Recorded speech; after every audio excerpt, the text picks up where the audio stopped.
Hey guys, you are watching your anime world. How are you all? Please support to subscribe this channel for watching new interesting stories. So in this video, we will see what if Deku embraced darkness and became the ultimate anti-hero. Here is short summary. Dark Deku story. 1A Girls and Mirko Harem, main ship semi-good Toga. Toga won't be as crazy as she is in the anime or manga. Warning. Other people can see the player screen and dungeon gate and use gear if he gives it to them. Deku will also be slightly beeped. There will be incest, kidnapping, brainwashing gear, impregnant, and death. But before we start, if you want more stuff like this, then be sure to subscribe and like this video. And if possible share this video with your friends. Now let's start the story. A dark hero Deku story. 1A Girls and Mirko Harem, main ship semi-good Toga. Toa won't be as crazy as she is in the anime or manga. Warning.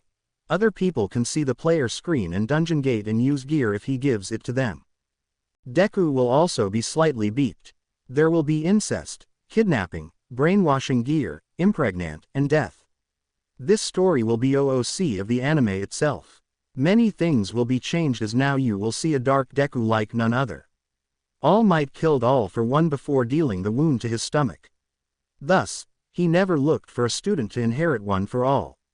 Without that event, it would give birth to a Deku, far worse than all for one. P.S. If anyone wants to see Chapter 2, it's already up on my Patreon free to view for the first 3 days. 12 years ago, Izuku lay in the woods, burns on his skin after another beating from his one-time best friend, Katsuki Bakugo. Izuku did not want the pain to come back if he moved again. As he lay there, he cursed the world he was born into. All because he was born without a quirk. If only he had a quirk, he'd have shown Bakugo a reason to fear him. These were the thoughts that went through Izuku's mind before he blacked out from the pain. In Izuku's mind, when Izuku's eyes opened again, the first thing he noticed was that the pain was gone. Then he also noticed he was in a throne room of some kind. Large stone columns with gold trim along the roof and a huge gold chandelier. Izuku stooped, turned his head, and saw a throne with a man sitting on it. He had shadow-like armor on. It was black and purple. He stood up, and he was tall. With a handsome face, women would love to see. He was also muscular with gray eyes, sharp facial features, and black hair with bangs that dangled down to his eyes. His eyes were glowing purple, with a smirk on his face. The man walked right up to Izuku and hummed as he looked down at him. I see. Izuku looked at him as he kneeled and looked into his eyes. So this is my reincarnation. Granted, this me will be so much more dark than I was. To think that my reincarnation was the weakest again, even in another dimension. Well, I guess I can help and give you a few years of free growth. I'll give you 1% of my full power just so your body can start developing rapidly. But, I'll make all these seem like a dream. Make sure they fear the Shadow Monarch. Izuku, not knowing what he was talking about, watched as he placed his right hand on his head. Once he did, Izuku blacked out. Present time. Izuku sighed as he stood up from his bed and smiled when he saw himself in the mirror. He was tall for his age, standing at a height of 6'7", and his well-muscled frame was the envy of many his age, with a few faded scars on his face. As he looked at himself, he couldn't help but think back on how he had rocked his school and the doctor when he suddenly had a quirk that everyone thought was an extreme, super physical enhancement quirk. He quickly became famous among everyone as he grew in power so rapidly that even before he asked, he had a recommendation for UA's hero course by heroes who'd seen him training. They all sent videos, and almost the whole nation knew about him. His power was so similar to All Might's that some people asked if they were related. Izuku laughed as he remembered how Bakugo was destroyed when the Deku crushed him in middle school. The Deku had crushed his hands, making his quirk misfires and destroying his hopes of being a hero. What made it worse for Bakugo was that he started the fight and it was recorded and it was clear he attacked him 3 times before he attacked back. Even when the pros and cops showed up at the school, Bakugo was arrested and sent to juvenile hall. He'd broken the law by attacking someone with his quirk with the intent to kill, given how he talked. Izuku wished he'd gotten to take Bakugo's shadow, as his quirk was powerful, but he knew he'd have to kill him. But, Izuku had only killed the dungeon monsters from his earned keys. He had over 100 shadows from goblins, red wolves, and another humanoid monster, as well as 20 powerful quirk users. He wished to raise more of the bosses, but none were as strong as his knight. Flashback. 2 years ago. Izuku had just finished his daily quest. Izuku wiped his face off as a new blue screen appeared in front of his face. Along with the normal rewards, there was a weapon reward. Raisin's blade. Izuku agreed to the rewards. Then, a sword appeared in his right hand. It was warm to the touch. Izuku looked at the description. Raisin's blade is made by sharpening the enchanted horn that shoots up from a raisin's back. You can feel the heat pulsing within as if fierce flames could erupt. It's a rare class weapon with a fire element, with an attack stat between 50 and 1100. Its HP was 50 to 1650. Its precision was from 0 to 1250. This sword feels good in the hand. But why did I get a weapon reward? Plus the E-rank keys. I have 10 of them now. What are they used for? Izuku summoned an E-rank key and looked at it. It was light purple and resembled a key from the 17th century. He sat it down and set the key down before he opened his stat screen. Level 7, HP 890, STR 70, MP 88, VIT 59, AGL 42, INT 90, Sense 30, Available points 40, Skills, Level 1. Izuku sighed before he put the sword in the inventory. Then he looked at the key and picked it up before he noticed a lock in the middle of his door. Izuku hummed before putting the key away, and the lock vanished. Okay, I should have guessed the keys would go to a lock. But, they only show now. Is it because I have a weapon now? Izuku then looked back at the available points. Best to go ahead and use them. I can add 6 to each of my stats. I'm well above anyone my own age, and I've got experience from defeating the other people who tried to attack me with my self-defense quest. Izuku hummed as he closed the screen after putting the key away. Best not to play with something I don't understand. But I'll never know what happens if I don't take the risk. Izuku resummoned the key and his sword. Izuku walked over to the lock and inserted the key. Back to present. He'd torn his way through an E-ranked goblin dungeon. He killed the hobgoblin boss after almost 2 hours of fighting.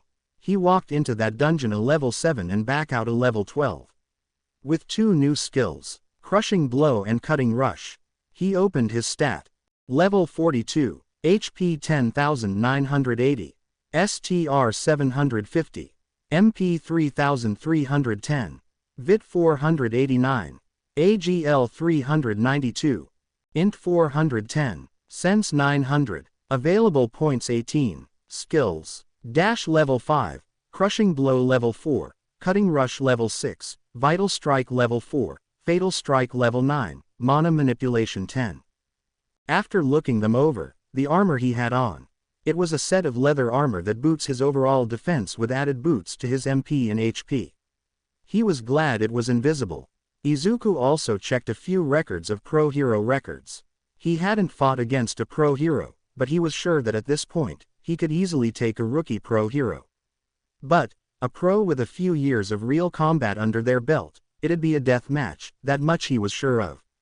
And that villain he had to fight 2 weeks ago. Knock knock. Izuku, dinner is ready. Izuku smiled, knowing his plan for his mother would start soon.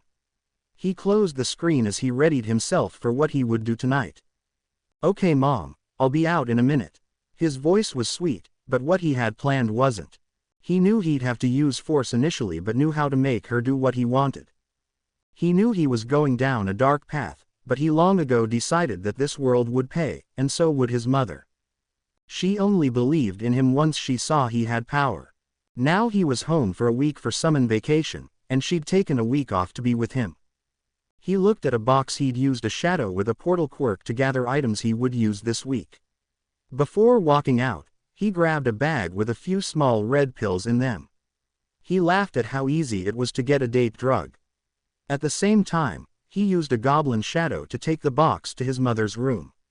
He wasn't going to break her on the first night. That would be no fun. He just wanted to plant a seed he'd work with. Well, best to get started. Izuku walked over to the door and opened it to see the small two-bedroom apartment. He hid the small bag in his pocket. He'd been slowly moving the money he'd been making into his mother's hands. Getting the money into her bank account or extra cash into her purse was difficult. But now they had new furniture, better food, new clothes, and his secret purchases using his shadows. Izuku, is something wrong? Izuku looked over at his mother and smiled as he looked at her. She was a little shorter than he was and was dressed in a t-shirt and jean shorts with large and circular eyes. Her hair and eyes are green but slightly darker than her son's. Her hair is straight and shoulder length, with a small and spiky ponytail at the back. Her chest was a large double D cup with a heart shaped with thick hips. Izuku saw she had placed steaming tea on the table as she readied the plates. I quickly got a pill out and snapped it before he dropped half of it into his mother's cup. He didn't want her unresponsive. Izuku, come over and get your katsudon. Izuku smiled as he walked over and grabbed his large bowl of katsudon. He then walked back over to the table and sat down. They sat down and started to head, and Izuku smiled as he watched her take a drink of the tea. Izuku took a few bites of the food, and all he had to do was wait. About 20 minutes into the meal, he saw her looking dizzy and her face flushed. Smiling, Izuku set his chopsticks down and stood up. You look ready to fall asleep, Mom. Why don't I help you to bed? Inko nodded as Izuku helped her and slowly walked her to her bedroom door. When he opened the door, he smiled when he saw the box at the foot of the bed. Izuku helped her onto the bed, and while she was still half out of it, she ran his hand down her back. His hand grazed her ass, seeming to make her jump, but when she tried to look back, her head started to phase up again. Inko just figured she imagined it as if this was her sweet Izuku son. There was no way her son would touch her butt. As she went to turn over, she froze as she felt a hand on her ass, and it tapped it a few times before it was pulled away. She turned to look at him, but her mind wouldn't clear up. She decided that she was just imagining as she knew it had been quite some time since she had any attention like that. But she didn't notice her son push the box under her bed. Now, it was time for him to go and see his girlfriend Toga, who was waiting for him so they could go hunting. 1 hour later, Izuku pulled up at her family home on his blue Honda Gold Wing. A bike he'd bought using one of his shadows. He quickly got his jacket off, knowing Toga would want it anyway. Izuku looked up and saw shadows arguing in Toga's window. He saw Toga's hair bums on the smaller shadow. Izuku put the kickstand down, walked up to the front gate, and jumped over it. He was ready to fight since he knew Toga's family treated her like a demon because of her quirk. He looked back up and saw a larger shadow land a slap on the smaller shadow. Izuku got pissed and jumped up to the window and smashed it. Izuku landed in the room and saw Toga holding her right cheek on her knees and her father standing above her. Izuku looked at the father, and he started to shake, scared of what could happen. Izuku has been on the news for taking down villains when they attacked him for his bike. He'd crippled 4 of them and nearly killed the last one with a powerful punch to the side of the head. Izuku-kun. Toga got up and rushed over to him, and he opened his arms. Toga quickly wrapped her arms around Izuku's chest, and he wrapped his right arm around her as she buried her head into his chest. Izuku frowned as he rubbed her back and looked at the father.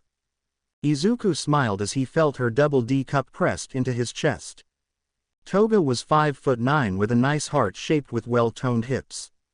She was dressed in black jeans with a pair of sneakers on. Her shirt was crimson red, with an image of black knives on her chest. Around her neck was the blood-red choker he'd bought her on their last date. Izuku watched the father as he quickly got out of the room. Once he was gone, Izuku smiled as he looked down at her. Izuku, knowing that the father may call the cops, he picked Toga up like a bride and jumped out of the window. He then jumped over the wall. Ha ha. Izuku smiled a little more as he heard Toga's happy laugh. He pulled his coat over her shoulder, and Toga quickly got the coat on right. Then he bit down on his tongue and pulled her into a deep key. Toga, tasting the blood, beeped as she closed her eyes. His blood was helping with the craving for blood that was starting. Toga wrapped her arms around his neck as she started to drink the blood. Izuku picked her up by her hips, and they broke the key after a minute. A little blood is coming from the corner of his mouth. Toga pulled his face close again and licked the blood. Thanks, I needed the blood fix. Izuku nodded before he sat her down on the back of the bike. Izuku quickly got on and started up the bike. Toga got comfy and wrapped her arms around Izuku's chest. He started the bike, and Toga put her head on his right shoulder. So where are we hunting this time? Izuku laughed, knowing they were going to the black market again. You know we are going to the black market. I just wish the damn government would give aid to quirks like yours. Toga smiled as she looked forward. Can we get another hotel room after the hunt? He kicked the kickstand back up and started before he started to drive. Izuku turned his head and looked at her face. Maybe, but Toga, you know you just graduated. Do you think we should be doing that right now? What happens if you... Toga quickly keyed the side of his lips with a sweet smile on her face. I don't care. We've been together for 2 years, and it'd be nice not to have you run off early in the morning so my parents don't find out. Besides, today should be safe, so you don't have to use a... Izuku laughed a little, then he gave her another key before he started to drive. They raced down the streets, and Toga rubbed her hands on Izuku's chest. She could feel his hard chest muscles, and she moved her hands lower and felt the set of abs hidden under his shirt. It had been well over 3 weeks since she saw them last. She moved a hand from his chest and moved it to her crotch, and she felt her outer lips starting to get wet. She couldn't wait for Izuku to get her on her back. 1 hour later, Izuku pulled his sword from the female villain's chest and grabbed her by the hair as she tried to fall. Blood. More blood. Toga ran over with a large jug Izuku had pulled out of his inventory, where he stored all of Toga's blood. He did this as it cleaned all her blood to keep her safe when she needed it. He'd long since explained his power to her after he saved her back when she was a first year. Izuku then sent his sword back and summoned Night Slayer. One of 2 daggers he only used to kill those knights in the dungeon boss. He hid it behind his back, and Toga looked up at him as the blood slowed down from coming out. I ended up taking the kill anyways. I got you a gift. Toga didn't care about the kill, knowing her boyfriend had gotten her something again. He pulled Night Killer out from behind his back. Her eyes shined as she looked at the dagger. She also knew it must come from the shop he told her about. It's called Kit Killer. Toga looked at her new toy with a smile. She threw the body aside and quickly took the dagger to look it over. It was a sleek and deadly blade that was sharp and elegantly curved. The blade is crafted dark material that gleams with a sinister, almost otherworldly light. It exudes an aura of lethality and precision, making it clear that it is a weapon designed for deadly efficiency. The blade's edge is razor sharp, honed to perfection for slicing through even the toughest armor. Its sharpness is emphasized by a faint, shimmering outline that suggests a supernatural enhancement. The hilt of the Night Killer is ergonomically designed for a perfect grip, allowing it to be wielded with maximum control and agility. It is wrapped in a dark, leather-like material that provides comfort and a non-slip surface during combat. The guard of the dagger is minimalist yet effective, designed to protect the wielder's hand from slipping onto the blade during intense fights. It is sleek and seamlessly integrated into the overall design of the weapon. The Night Killer has a dark and menacing aesthetic, reflecting its purpose as a weapon of assassination and precision. It combines elements of beauty and danger, making it both an awe-inspiring and fearsome sight. I love it. Toga threw her arms up and down a few times before Izuku grabbed the large jug and sent it into the inventory. He summoned a belt sheath for her, and she quickly sheathed the Night Slayer and put it on before jumping on Izuku. She wrapped her legs around Izuku's waist and pulled him into another key. Izuku grabbed her ass, holding her up as she assaulted his mouth. Izuku quickly broke the key and spoke. We need to go. Heroes will be coming soon. Toga groaned as she rubbed her thighs into his sides. Izuku made her get down as he resummoned his bike. They quickly got on and started the bike. They rushed off to the closest hotel. They pulled up to a love hotel 20 minutes later. Toga jumped off the back of the bike. She pulled out the small stack of cash Izuku kept in his jacket. Izuku got off his bike, took the key, and followed Toga into the hotel. Once inside, Toga quickly grabbed his shirt and pulled him to the elevator. I paid for a whole night, so I don't want to walk out of here tomorrow morning. Izuku laughed and saw a young mutant woman who looked like a wolf. She waved as she looked at him. Toga pulled him into the elevator, and Izuku slammed her into the wall as soon as the door closed. Izuku grabbed her wrist as he moved on her neck and dragged his canines on her skin. Toga's legs shook at the stimulation. Izuku moved to her lips and pressed his body more into her as he started to key her. Toga was happy to let Izuku dominate her. Ding! Hearing that sound, Izuku pulled back, and Toga groaned as he pulled away. She had to wait 3 weeks before she got to have say because of Izuku's high school exams.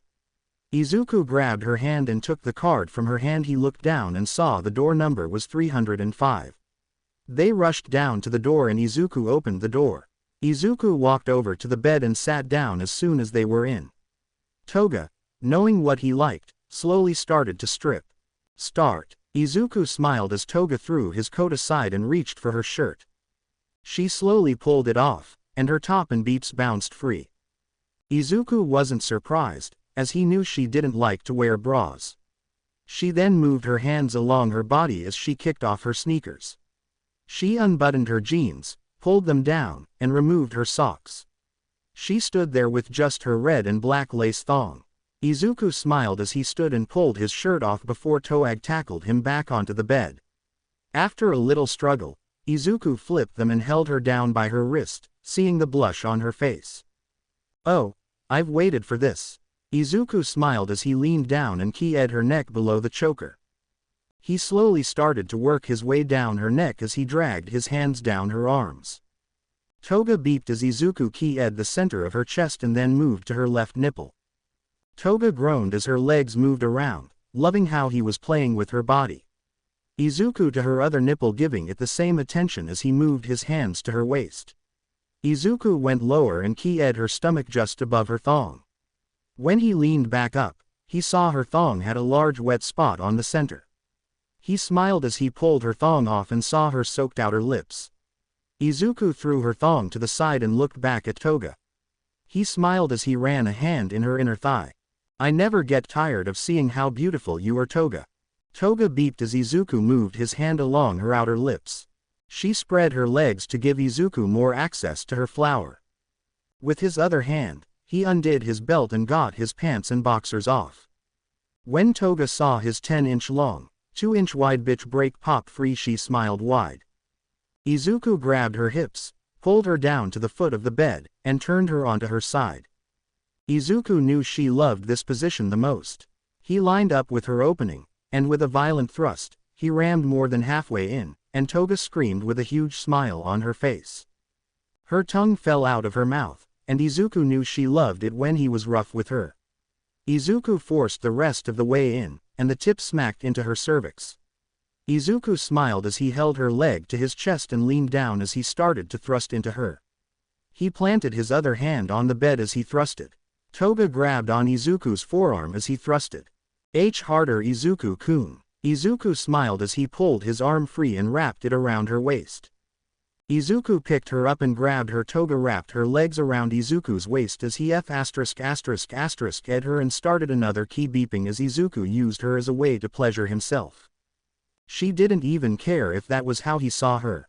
He was the only person who'd cared when she needed it most. Toga was happy just to let him use her as he wanted. Soon, Toga broke the key and screamed as she felt her body giving her pleasure. Izuku smiled as he kept thrusted into Toga, prolonging her orgasm as he felt his orgasm coming. "Toga, I'm getting close. Are you sure about letting me come inside?" Izuku may be a killer and much more like a villain, but he still loved his bloody queen. Toga's only response was to tighten her hold on his waist. Not needing to hear anything, Toga pulled him into another deep key. Soon, Izuku couldn't hold it anymore, and he slammed her down one last time and came inside her. Toga screamed into the key *, and Izuku just held her too tight to his body. End. The two teenagers spent the next 4 hours until Toga's legs finally gave out. Izuku, on his part, checked his fatigue and saw it was only at 20%. He laughed as a sleeping Toga snuggled into his side and wrapped an arm around her as he turned on his side. The next morning, Izuku pulled up at Toga's house and keyed her as she got off the bike.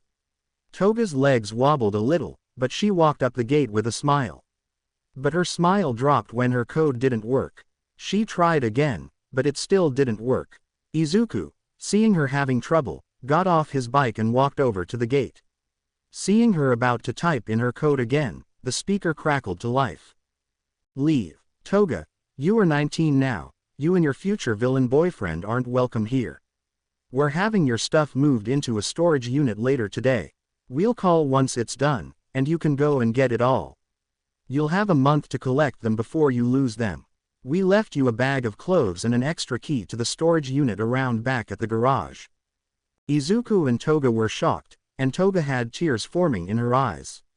Izuku, on the other hand, was pissed and moved to the gate. He pulled his right up and kicked it in before Toga stopped him. "Izuku-kun, stop. If you break it down it will set off an alarm to call the cops." Izuku stopped, a pissed-off look on his face. He spit on the gate before Toga and Izuku got back on his back. He quickly pulled around the house, and Izuku's anger grew as he saw a trash bag with a key set on the top. Izuku quickly put the bag into his inventory, and Toga slipped the key into her pocket. Izuku growled as he looked at the house and planned payback for these F***ers. Izuku drove them back to his and his mother's apartment. They walked in, and Inko was surprised to see Toga again. She hadn't seen her for a few weeks, and she saw that she had been crying. Being a mother before everything else, she got her hands out of the sink water and rushed over. Izuku sighed as his mother quickly took Toga over to the couch and the two started to talk. Izuku walked to his room and saw it had been cleaned. His queen-sized bed was made, and the weapons he'd usually keep on his desk or wall were straightened up. He sighed as he walked over to his closet and got his coat off. He put it away before he heard two sets of footsteps. Izuku. Izuku looked back to see his mother with Toga behind her. "Yeah." Inko smiled as she looked at her son. "You did the right thing bringing her home with you and not attacking the gate. We'll house her for the time being even if she's girlfriend. I don't want you two going too crazy. I don't want any grandchildren until you're 18 at least." Izuku and Toga blushed as Izuku looked away from them. Izuku was a little annoyed that his plans for his mother wouldn't happen anymore. But his bloody queen needed this time so much more. Toga walked into his room, and Inko, knowing Toga needed him more than she did, walked away. Toga got onto Izuku's bed and laid her head on his pillows. Izuku smiled as he lay down and Toga quickly moved closer to him. She rested her head on his chest and wrapped an arm around his neck. Izuku huffed a laugh out as Toga used him as a body pillow. The week had gone by quickly, and Izuku liked waking up with Toga each morning. He found it nice to have someone to hold in his sleep. His mother had also found having another girl in the house nice. Toga would help with everything Inko asked and got a part-time job to help pay bills. Izuku and his mother had asked that she try to work from home, each knowing of her quirk and what would happen if she suddenly needed blood. Warned by their worry, Toga did just that and found a small data entry job. Now Izuku was dressed in the UA uniform without the tie and his coat open since it was too tight on his frame. It also showed off his tight white shirt. You could see the defined muscles. Oh my! Izuku looked back and saw Toga wearing shorts and a pink tank top beside the door. She was comfortable at home now, and he smiled as he walked over. He gave her a quick key before he grabbed his key and backpack. "I'll be back by 4. Take care of my mom. I left a jug of blood in the fridge for you." Toga smiled and keyed his cheek as he walked into the living room. He gave his mother a quick hug and then walked out the door. At UA, the students looked around the grounds since they didn't have to be in class until 8. In this large gathering of people was a group of 6 girls. These girls were the female students of Class 1A. Mina Ishido, Quirk Acid, Suyu Asui, Quirk Frog, Ochako Uraraka, Quirk Zero Gravity, Kyoka Jiro, Quirk Earphones, Toru Hagakuri, quirk invisibility, Yaoyorozu Momo, quirk creation. This group happily talked near the parking lot until the other students heard an engine roar. They all looked at the parking lot entrance and saw a larger man pulling in. But they were shocked to see he was wearing the UA uniform. The girls of 1A saw him pull into a parking spot nearby. They all blushed as they saw him up close, and they watched him as he got off the motorcycle. He was a massive 6'7" with such a great body, with his dark green hair pulled back into a ponytail. His eyes matched his hair, and he had a confident and strong look matching his build. Holy hottie. Oh, please, God let him be in our class. Mina spoke up as she looked at Izuku with a little smirk. All the others had to agree as they looked at him. He was by far the best looking they'd seen all day. He looked their way, and all the girls around blushed as they looked at him. He had an air about him as he took his key and put it in his pocket. He then pulled his backpack from a side bag and turned. When they saw his chest, a few girls around started to drool as they could make out his abs and large chest and shoulder muscles. He started to walk their way, and the girls all quickly patted down their skirts while Mina pushed her beeps up some, making her D cups stand out a little more. She wanted to see if she could get his attention. As he got close, they heard him talking. Now, I just have to find class 1A. The group was happy to hear that. After hearing that, Mina quickly rushed forward, the others following her. But when they got close, they noticed a few fading scars on his face to add to his looks. One went across his left cheek, and another went down from his right cheek to his jaw. Then she froze as he looked down at her, and a small smile formed on his face as he looked at her. She blushed as she looked up at him, and he spoke softly, making all the girls around him blush. Sorry to bother you, but do you know where the 1A classroom is? Mina, still blushing, nodded as she looked at him. Why yeah, we are in class 1A. Izuku smiled a little wider and nodded as he looked at her. Thanks, sweetheart. Mina's face was nearly neon red as she looked up at him. Izuku laughed a little as he looked at her face and decided to have a little fun with her.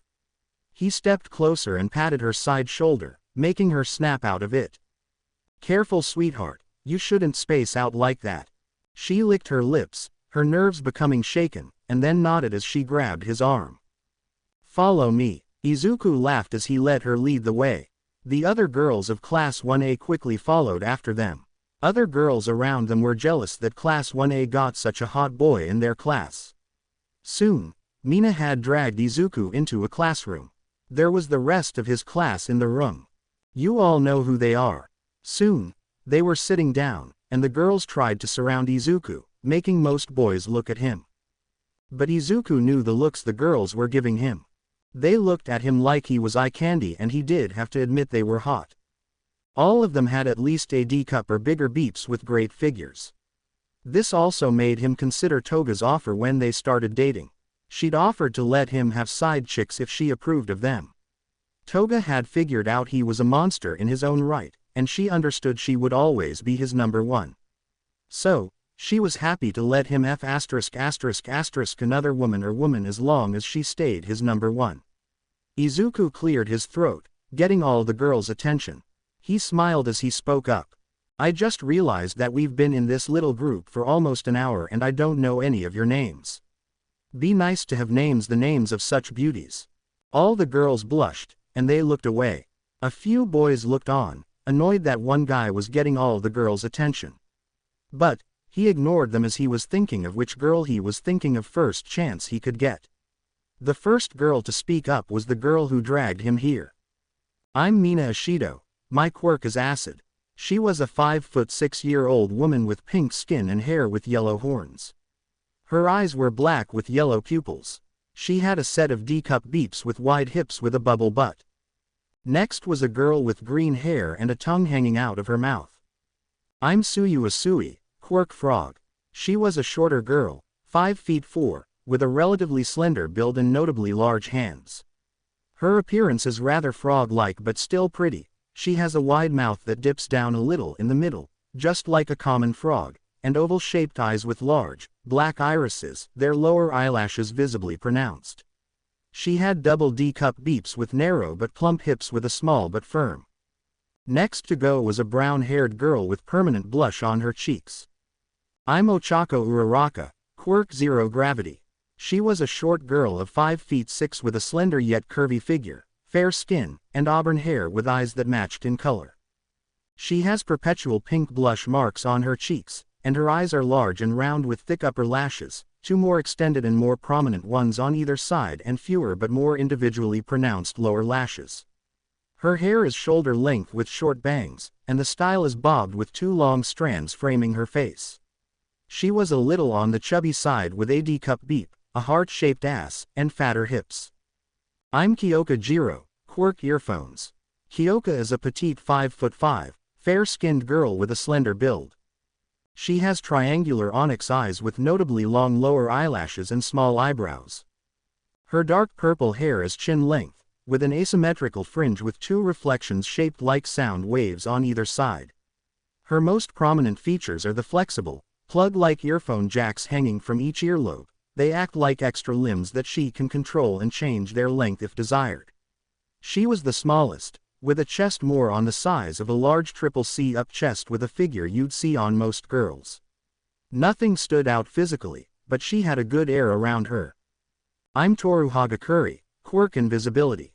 Toru is a reasonably short girl, the same as Kyoka, with a completely invisible body.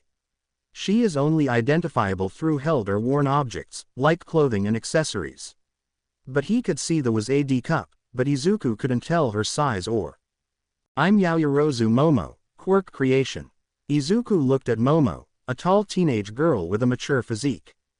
She has long black hair, generally tied into a spiky ponytail with a large strand hanging on the right side of her face. Her eyes are big yet sharp, dark in color, and paired with short eyebrows set in a determined expression. But she was the most developed of all the girls in the class with a double E-cup beep, a perfect set of hips, and that looked like the perfect bubble butt you'd just love to slap while having say. Izuku smiled at them, having long since mastered cheeking a girl out in just a few seconds. I'm Izuku Midoriya, quirk shadow monarch. They all looked at him, confused, until he raised his hand and waved it down. A blue-green screen appeared in the air. Level 42, HP 10,980, STR 750, MP 3,310, VIT 489, AGL 392, INT 410, Sense 900, Available points 18, Skills, Dash Level 5, Crushing Blow Level 4, Cutting Rush Level 6, Vital Strike Level 4, Fatal Strike Level 9, Mana Manipulation 10. All the girls looked at the screen, and Mina was the first to talk again. Your quirk works like a video game. So these are your levels, skills, and stats. Izuku nodded, having everyone's attention now, even the teacher who'd walked in and saw a quirk he'd never seen before. That's not the only thing I can do. Now that I can test this quirk to a real-world test, it won't hurt to show most of everything. Everyone watched as he went to punch the air, and to their shock, a blood-red sword appeared in his hand in a white flash of light. Then he changed it to a dagger, a hammer, a spear, and a bottle appeared in his hand. I also have recovery items and inventory space where I seem to have a limitless space. I have another set of skills, but I don't think it is safe to use them here. Everyone looked at him as he shared. The teacher cleared his throat. He decided the fear tactics wouldn't work, as the shock factor wasn't with him this time. Once he had all their attention, he spoke up. I'm Shota Aizawa, the pro hero known as Eraserhead. Now, all of you go and get changed, then head to the training field. Izuku Midoriya, will you talk with me for a second? The rest of the class moved out, and the girls were the last to leave. Izuku smirked as he watched them all go. Soon, the only two left in the room were Izuku and Aizawa. Izuku hummed as he looked at him. Izuku walked over and looked down at him. Then, he activated his quirk as he looked at him. Try and use your quirk. Izuku, knowing his power, decided to laugh as he stood up. Aizawa did not know why he was laughing. Haha, okay, I'll play your games. Then, to Aizawa's shock, Izuku summoned his favorite sword and leaned down to look into Aizawa's eyes.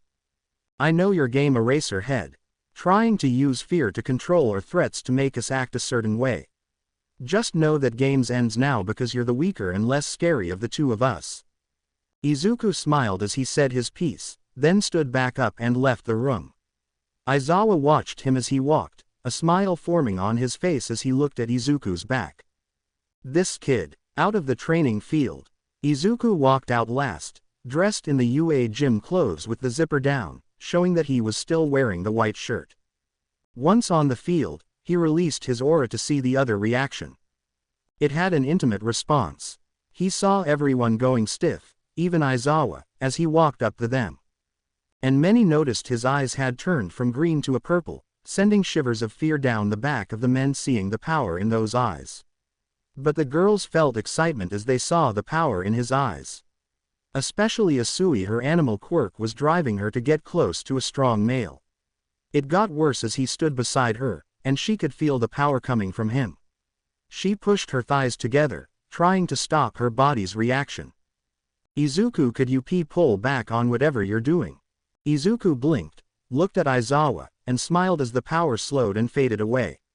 He laughed and rubbed the back of his head. Yeah, sorry, when I let my mind wander, I lose a little control, and my power flares up. Ever since I broke through level 30, my stats tripled, and when I heard the title Shadow Monarch, it just got harder to control. I'll hold tighter to the reins. Aizawa sweated a little as his body tried to recover from the fear he just felt. He was also quickly making plans since his quirk didn't work on Izuku's. He may need to form a response team if this kid decides one of his classmates is annoying him. Aizawa then looked at the rest of the class and saw two opposite responses. The boys looked terrified and were shaking in fear, and the girls were blushing and sweating. All of them were giving Izuku side glances with more than a few clenched fists. Then Aizawa noticed Asui and realized that her quirk was animal-like. Her face was a bright red, and she had a look of lust in her eyes as she tried to stare a hole in the ground. He also noticed her thighs ripping together, and Aizawa's eye twitched as he looked at the girl. If Izuku's grip on his reins loosened again or if his mind had wandered any long, the girls may have jumped on him. Then Asui raised her hand. "See, can I go to the bathroom?" Aizawa nodded and she thanked him before she quickly rushed off. Everyone watched her running, and Izuku noticed a small wet patch on the ground where she'd been standing. Izuku hummed as he had found the first of his prey at this school. Everyone waited for Asui to return, and Izuku walked over to a stone fence. Izuku sat down and leaned into it. He sighed before Aizawa spoke up. "Izuku, keep your mind on something. I don't want a repeat of what just happened." Izuku looked at him, and then a smile crossed his face. He stood up and cracked his knuckles as he looked at him. "How about a spar fight? I haven't been in a good fight for at least a month. Plus, the villain that attacked me was a wimp who didn't last 3 hits. Aizawa's eyes widened again, then narrowed, shocked one of his students was already fighting villains. Who is this kid? But Aizawa nodded, seeing a chance to see if he could do it. Why not? But, let's try not to hurt each other too much. Izuku smiled as he threw a knife up in the air. Aizawa activated his quirk and glared at Izuku. Izuku smiled as he got into his melee stance. Aizawa saw his stance and smiled, seeing one of his students like to fight like he did. The knife landed, and they lunged at each other. Aizawa threw out his capture scarf at Izuku. Izuku smirked, then vanished, and the ground under the ground where he was destroyed, leaving a crater. Then Izuku reappeared beside Aizawa. Izuku slammed a punch into Aizawa's side, and Izuku used his weight. His fist sunk into Aizawa's side, and the force sent him across the field. But Aizawa managed to land and come to a sliding stop. He coughed as he grabbed his side and looked back up at Izuku. He couldn't believe a kid had just sent him flying. He was about to move, but Izuku again appeared before him. Aizawa couldn't fight back as Izuku started beating him around the field. All Aizawa could do was try and dodge or block the attacks.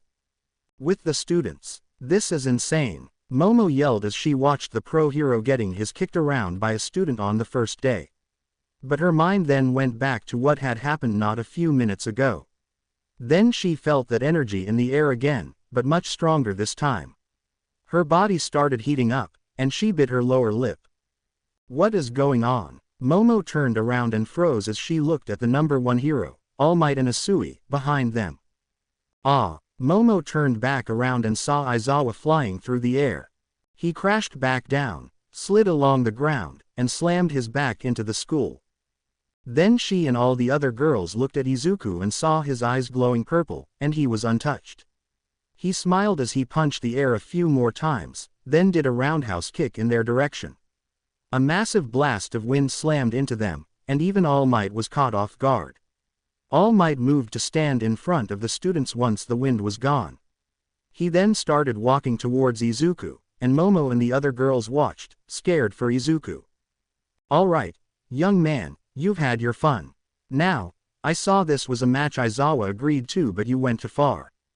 Izuku laughed as he looked at All Might. All Might readied himself in case Izuku decided he still wanted to fight. Izuku put his hands in his pockets, and his smile sent shivers up or down the people's spines. The girls were all blushing as their bodies reacted to the power and dominance Izuku was giving off. Their female bodies react to many millennium-old instances of the opposite sex. Their instances started to scream as they recognized a male that had it all. The fitness and power to protect them, the presence to scare off any threat that did try to attack, and an attractive body. He was tall, strong, and handsome with scars that screamed he was a born fighter. Okay, I know when I've pushed a little too far, number 1. But I wish it was Mirko who'd stepped in, a hero I could actually respect. Not some fool who thinks villains should be locked up instead of killed. A real hero who knows that not day is promised. That seemed to throw All Might off as the energy in the air faded away again. Izuku turned his back on All Might and summoned a weak-grade healing potion he'd purchased in the shop as he started to walk toward Aizawa. But, now I guess Eraserhead has my respect now too. He had the stones to stand up and fight me head on, not watch like a coward. Izuku stopped, kneeled, and lifted the barely conscious teacher by his shoulder.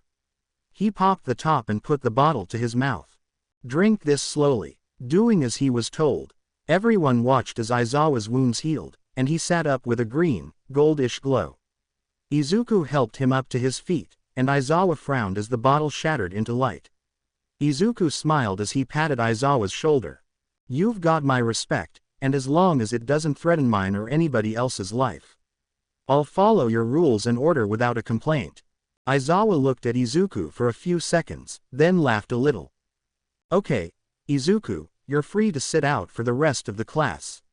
I was going to test your and your class's quirks capabilities. But, I can tell you're the strongest of the first years. You may be even stronger than some of the second and third years. Izuku laughed and nodded, then walked past All Might, ignoring the number 1. He sat down on the stone fence and looked at everyone. But the girl also noticed that he looked at Asui the longest. She blushed as she looked away from Izuku, not wanting to meet his gaze. Then he saw All Might looking at him. Izuku balled his fist as he looked at the number 1. Izuku wanted a shadow like All Might in his army, but right now, he knew he had no chance of killing All Might, even with his elite Knight Igras. He knew he'd have to be at least level 80 to stand a chance at that feat. He looked back at the students as he watched his classmates but noticed All Might coming his way. Izuku was ready to pull Raisin's blade sword from the inventory. That was quite impressive, young man, and a dual quirk quiet. One that enhances your fighting abilities and then one that allows you to heal. Izuku hummed as he looked at him, keeping quiet, not wanting All Might's eyes even more on him. It would make it even harder for him to kill and take his shadow. All Might, leave the boy alone. I just got my kick to earn the boy's respect. So I don't want you going and getting him riled back up. Izuku and All Might looked at Aizawa as the class went through the course. Izuku felt a little more respect for them. Aizawa then looked at Izuku. Izuku, you're free to go to what did you call them? A dungeon. Izuku smiled as everyone stopped to look at him. And here I thought this school would be only a little entertaining. I can clear an E-rank dungeon in about 30 minutes. Aizawa nodded as he looked at him. If you go now, then you should be out by the time we need to head back to the classroom. Izuku nodded, jumped up, and summoned an E-ranked key in Raisin's blade. All Might jumped back, seeing the sword. Then I'll finish off the boss as fast as possible. Izuku raised the key into the air and turned it. In a flash of bright light, a large, bright blue portal opened in front of him. The key in his hand shattered as a strong wind came from the gate. Izuku smirked as he walked into the gate. Young man, wait. Izuku ignored All Might as the gate closed behind him. He smiled as he summoned Igris and rested his sword on his shoulder. Let's get this done, Igris. I have a group of girls to make weak at the knees. And, before we leave, I'm going to thin out the army. I think I'll only keep the 40 humanoid I have. Let's see, I think it was 20 knights, 13 mages and 7 assassins. I'll keep the villain too, but keep the hidden for a while. As you wish, my king. Izuku still hadn't gotten used to Igris' echo-like voice. Izuku and Igris both started to run as a large group of goblins. If we run into one of those giant black wolf's bosses again, I'm so taking its shadow. It'd also be funny to see their face if I walked out with one. I will do my best to aid you, my king. 3 minutes later. Everyone waited on Izuku, having already finished the tests and were waiting for the portal to reopen. Most of the school had come out after seeing the gate, and the teachers started panicking after he wasn't back in 30 minutes. Principal Nezu was already trying to find a way to explain to the mother why her son wasn't coming home. Just as he was about to leave the field, a bright light blinded everyone. Everyone looked back as Izuku came out with something following him. The second he was out in the open, all the teachers were ready to charge as a massive blue and black wolf-like beast followed him out. Its eyes burned with power. Then, to everyone's shock, Izuku looked back at the wolf. Lay down, spirit. To everyone's shock, the giant wolf did as Izuku ordered and laid down behind him. Izuku laughed as the wolf moved its head and nuzzled Izuku's arm and side of his chest. Izuku laughed as he reached up and patted the wolf's muzzle. The giant wolf's tail waged as Izuku ran his hand down its fur. Izuku. Izuku looked over and saw Aizawa walking up to him. Yeah. Aizawa didn't fail to notice the wolf was watching him but showed no sign of aggression. The other teacher, seeing that, also approached some of the students and walked towards him. Aizawa spoke as he pointed to the large wolf. Is that thing safe? Izuku laughed before he spoke up while petting his wolf. She's tame and won't attack unless I give the order. She just became a new member of my shadow army. Aizawa hummed as he looked at him. Shadow army. Izuku froze, realizing he had just ed up but knew he couldn't get away with it now. Izuku sighed before he leaned back into his she-wolf. When I hit level 40 I went through something called a class change dungeon that allowed me to become a necromancer. Then my class evolved into the Shadow Monarch after defeating an A-rank knight monster that I added to my shadow army. Damn thing nearly killed me when we fought. Izuku then pointed to his face. He's the one that gave me the scars on my face. I nearly lost me head twice to him in that fight. Young man. Izuku looked down at some kind of animal as he walked up and held a paw up. Yes, I'm Principal Nezu. Now when you say necromancer, do you mean as in bring the dead back to life to fight for you? Izuku nodded a no to him. No, I gave up the necromancer class to take on the Shadow Monarch class. The Shadow Monarch can create armies of walking shadow corpses through elite shadow necromancy. It makes it even stronger once resurrected. My Shadow Monarch title has several other abilities, including enhanced physical abilities, like strength, speed, and regeneration, which are superhuman. Even if the Shadow Soldier's body is destroyed, it can reform and keep attacking. Detection can sense the presence and location of other beings, including humans and monsters. This ability helps me navigate dungeons and avoid threats. Camouflage or stealth can erase his shape, sound, spell, and aura. It's a lot like invisibility, and that's about all I know so far. My quirk also allows me to learn a seemingly endless number of skills and abilities, but Shadow Monarch is by far my strongest. Then there are the dungeon and the daily quest that help boost my stats, making me even more powerful. Everyone was frozen as they looked at him. The teacher and principal understood that if his quirk allowed him to do all that, his potential growth was basicity endless. Hey Izuku, if you have an army, can we see them ribbit? Izuku looked at Asui and decided this would help him get her later. Sure. I don't see why not. Izuku slammed his hand on the ground, and two massive dark portals formed in the group. Armored shadow knights, mages, and assassins all rose, with one standing out more than the other. The strongest of them all right now is Igris. He is that tall shadow soldier taking the appearance of a knight commander. He's the dark and purple color due to being a shadow revived by the power of the Shadow Monarch. He was an elite dungeon boss and is the one who nearly killed me about a year ago. Once the shadow on the ground faded away, everyone rushed forward. They touched the foot soldiers, but everyone jumped away as Igris moved and approached Izuku, sword in hand. Once he stood before him, Igris kneeled and laid his sword on the ground. He bowed his head to Izuku. "My king, what are our orders?" Everyone was shocked when they heard a shadow-looking knight talking. The teachers were also scared, as they'd never had a student who could fight them all at once if he wanted to. See, can I ask something?" Izuku looked over to Ochako as she spoke in a shaky voice. "Sure." She pointed to Igris and spoke again. Just how strong is Knight if he's the strongest? And how do you compare to him now?" Well, he got a power boost when he became one of my soldiers. Let me think. He was an A rank, so I would put him at a solid S rank now if I compared him to our current top 10 heroes." Izuku crossed his arms as though he sat there for a minute.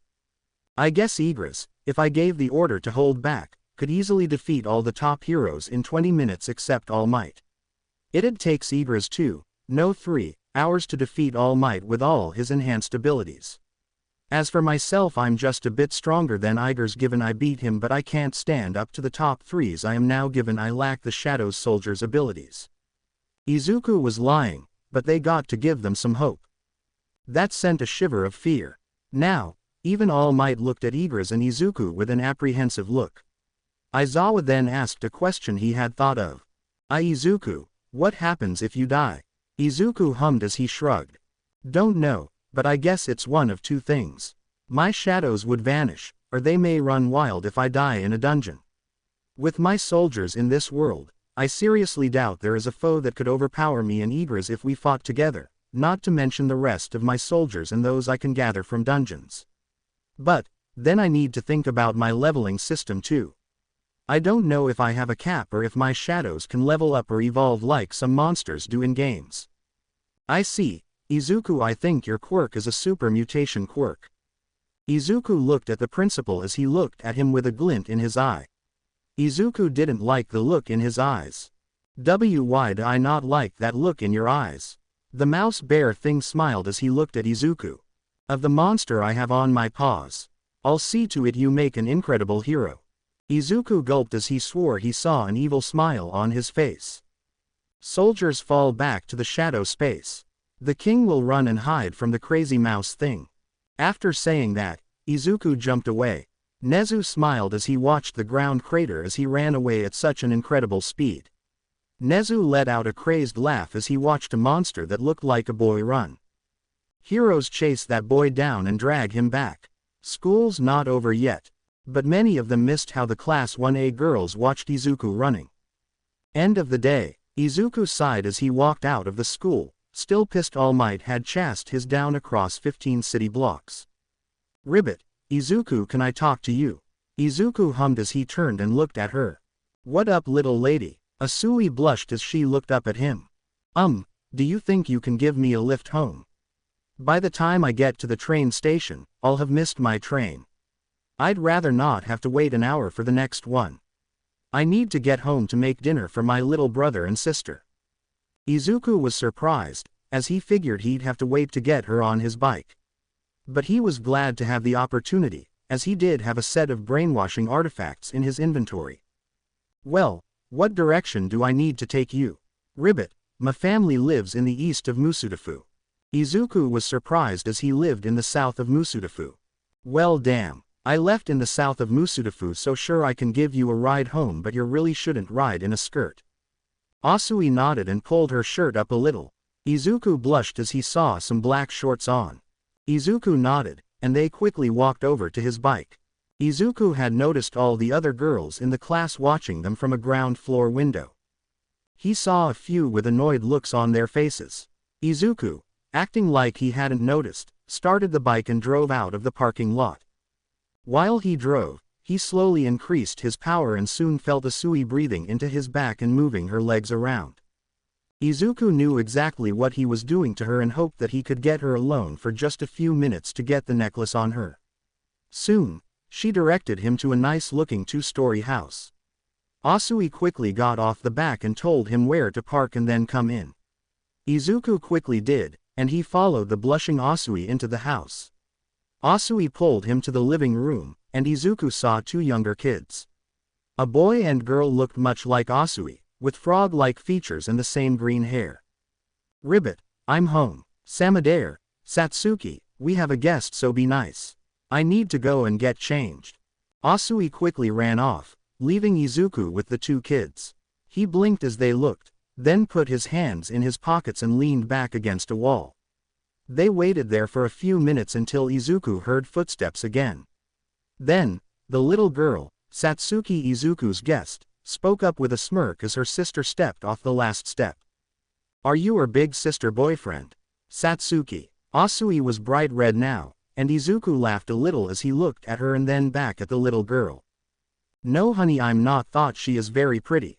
Asui started to turn neon red and then rushed off to the kitchen. Izuku and the kids laughed as she ribbited in the kitchen.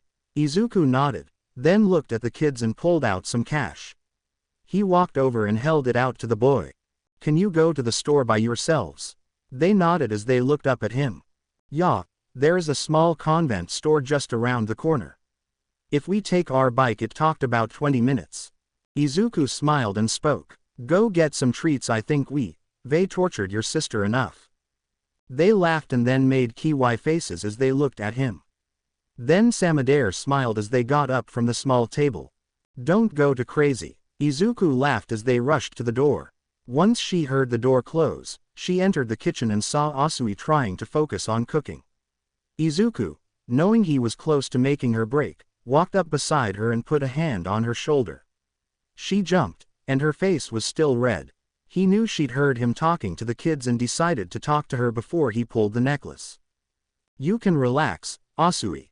I'm not someone who'd do anything to anyone they don't want." Asui seemed to calm down a little and she turned and looked at him. "Well, at least you're nice to my siblings." Izuku nodded as he leaned against the counter. "Yeah, I really don't mind kids as long as they don't throw stuff at me." Asui laughed a little as she turned back and started to cut the veggies again. "If you meet Samadare a few years ago, you'd be dodging toy cars." Izuku smirked, then decided to start his attack. "So, Asui, why did you let me into your home on the first day you met me?" Asui stopped, and then he saw her thighs rubbing together again before she turned back around.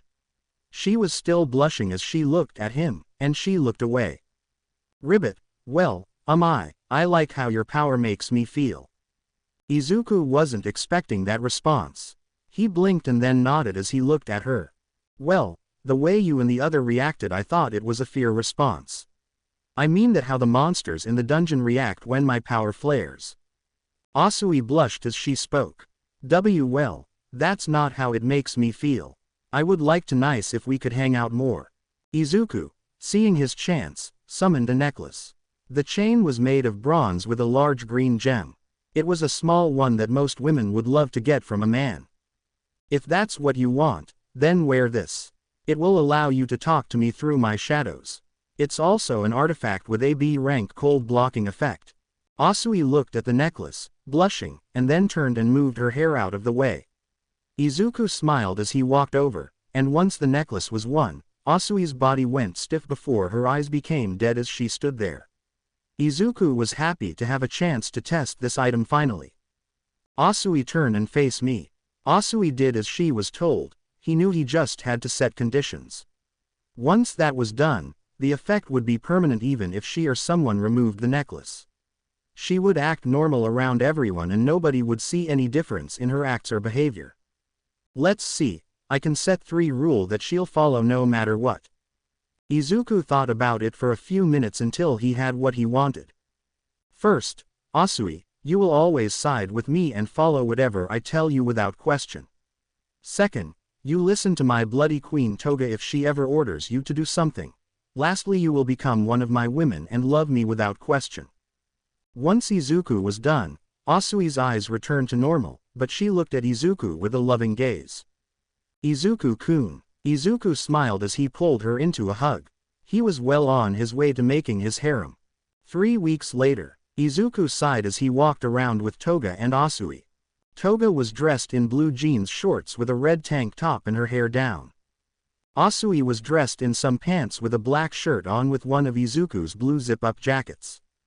Both of them had on heels with sunglasses on their heads. After learning what he'd done, Toga demanded to meet the girls he'd wanted to bring into their relationship. She'd also cut him off from Sei after he did that without letting her meet the girls first. It had been a long 2 weeks. He also hadn't got to Asui yet. Her siblings were always home, or his mother hovered over her when he brought her home to meet Toga. Thankfully Toga was happy with Asui but ed with him by pulling her into a deep key when his mom had to go out to get ingredients for dinner. Izuku had nearly gone off just to find a woman to Ribbit, Izuku Toga look. Izuku snapped out of his thoughts and looked over and saw a clothes store with leather jackets. Izuku hummed as he and the girl walked over to the store. Well, I have the money plus you two need your own leather jackets for riding with me. Toga and Asui both nodded and then rushed into the store. Izuku laughed as he nodded and walked into the store, not noticing the two girls watching them. Outside of the store, Mina and Momo had been watching the three near an alleyway and wondering if Izuku was dating both girls. They quickly walked over to the large window and looked in. They saw Izuku looking at a jet black jacket with purple rings along the bicep and purple shoulder strips that connected in the middle of the back. Asui had a dark green leather jacket, while the other girl had a bright crimson with a black heart on the back. When they all seemed to have found their jackets, they walked up to the counter. When Izuku pulled out a stack of cash, Mina's eyes widened while Momo thought maybe Izuku liked the rougher look on women. She'd have to make a jacket and leather pants later. While thinking, Mina imagined Izuku with just a pair of jeans, bare chest, and that jacket over his shoulder. Both girls were blushing before they saw them heading for the door. Both girls rushed off, hoping that they hadn't been seen. With Izuku and the girls, Izuku smiled as his girls walked out with their new leather, and he smiled as he walked with his new jacket on. He'd seen Momo and Mina in the window but decided to let them think what they wanted. Soon, they'd be under his thumb like Asui. Soon, they were done, and Izuku put Toga back on a train to head home for dinner while Izuku took Asui home. But once they got there, Izuku noticed that the house seemed empty. "Where are you siblings, Asui?" Asui ribbited as she took her new jacket off before specking. "My father is taking them to our grandparents on his side for the day. My mom should be asleep upstairs. She worked late last night." Izuku nodded and then went to leave, but Asui grabbed his wrist. He turned, and Asui pulled on his arm. Izuku just let her pull him along to the living room. Izuku was a little confused as she pushed him onto the couch and sat on his lap. The brainwashing artifact shouldn't be making her this bold. Was this who she was, or was she just wanting the attention? Asui grabbed Izuku's cheeks and started a soft key. Izuku decided it was just his love command taking over and wrapped his arms around her waist. He opened his mouth to deepen the key asterisk, and Asui opened her mouth. Then, to his surprise, Asui stuffed her into his mouth, completely dominating the key. But Izuku let her control the key as he moved his hands along her body, testing where she was sensitive to touch.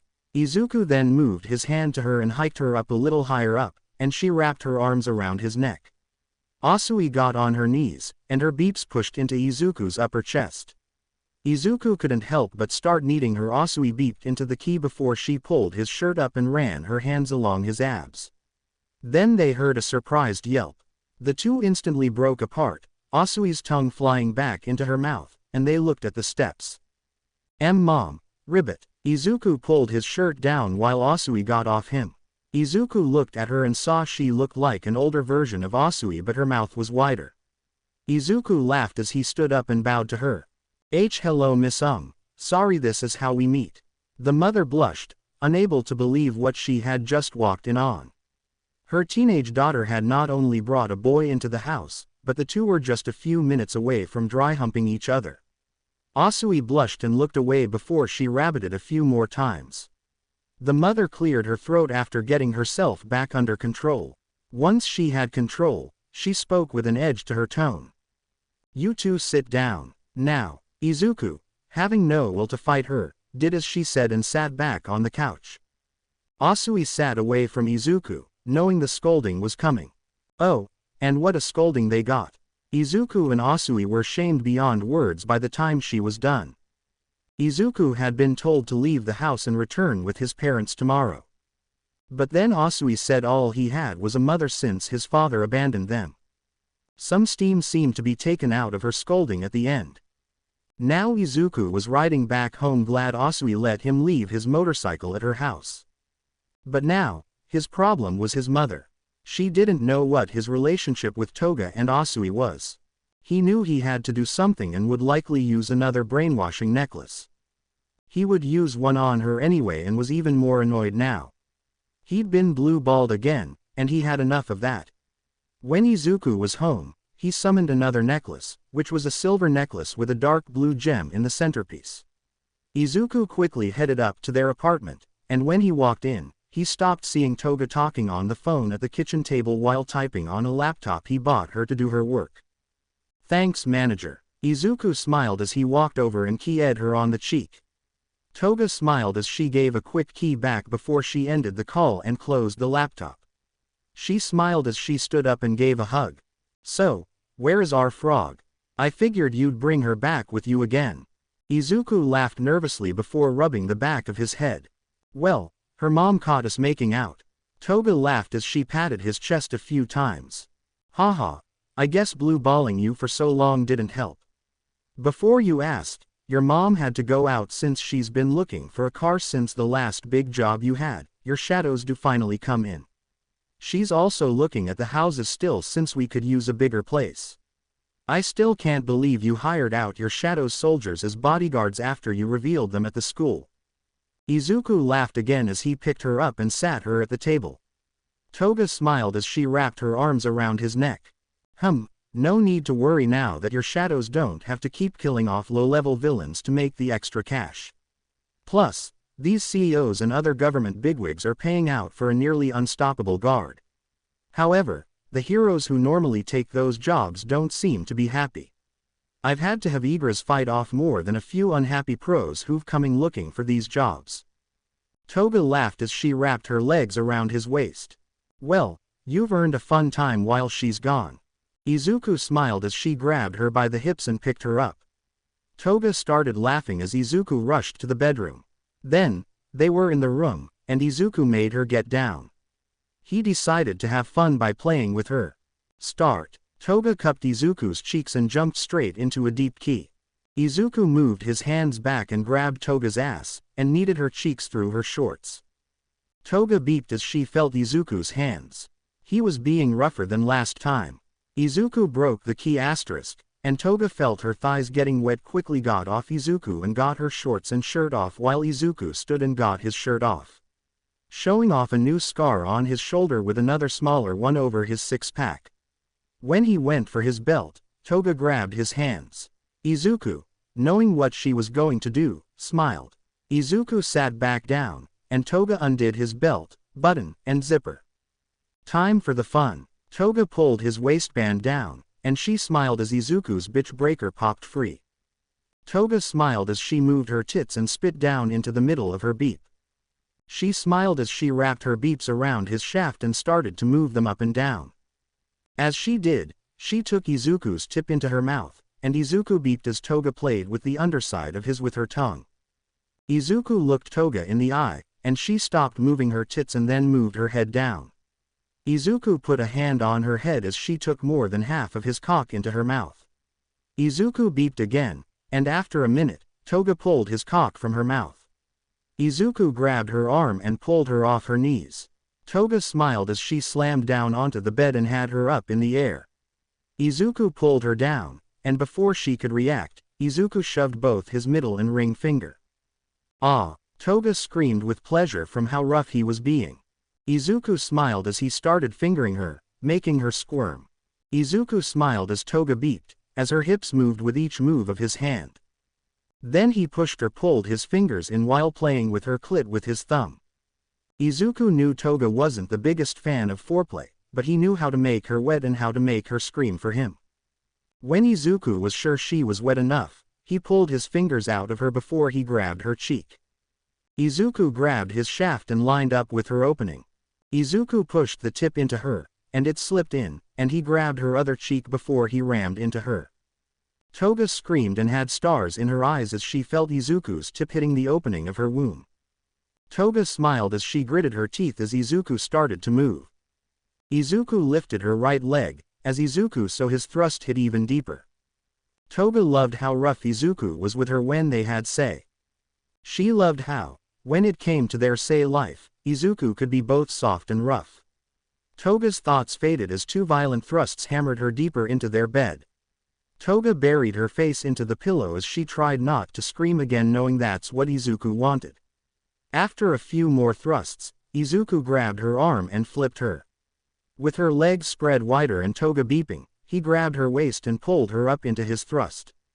Toga grabbed her beeps as they bounced from each of his thrusts.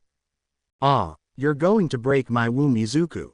Izuku buried his cock deep into her before he wrapped his arms around Toga's waist and yanked her up.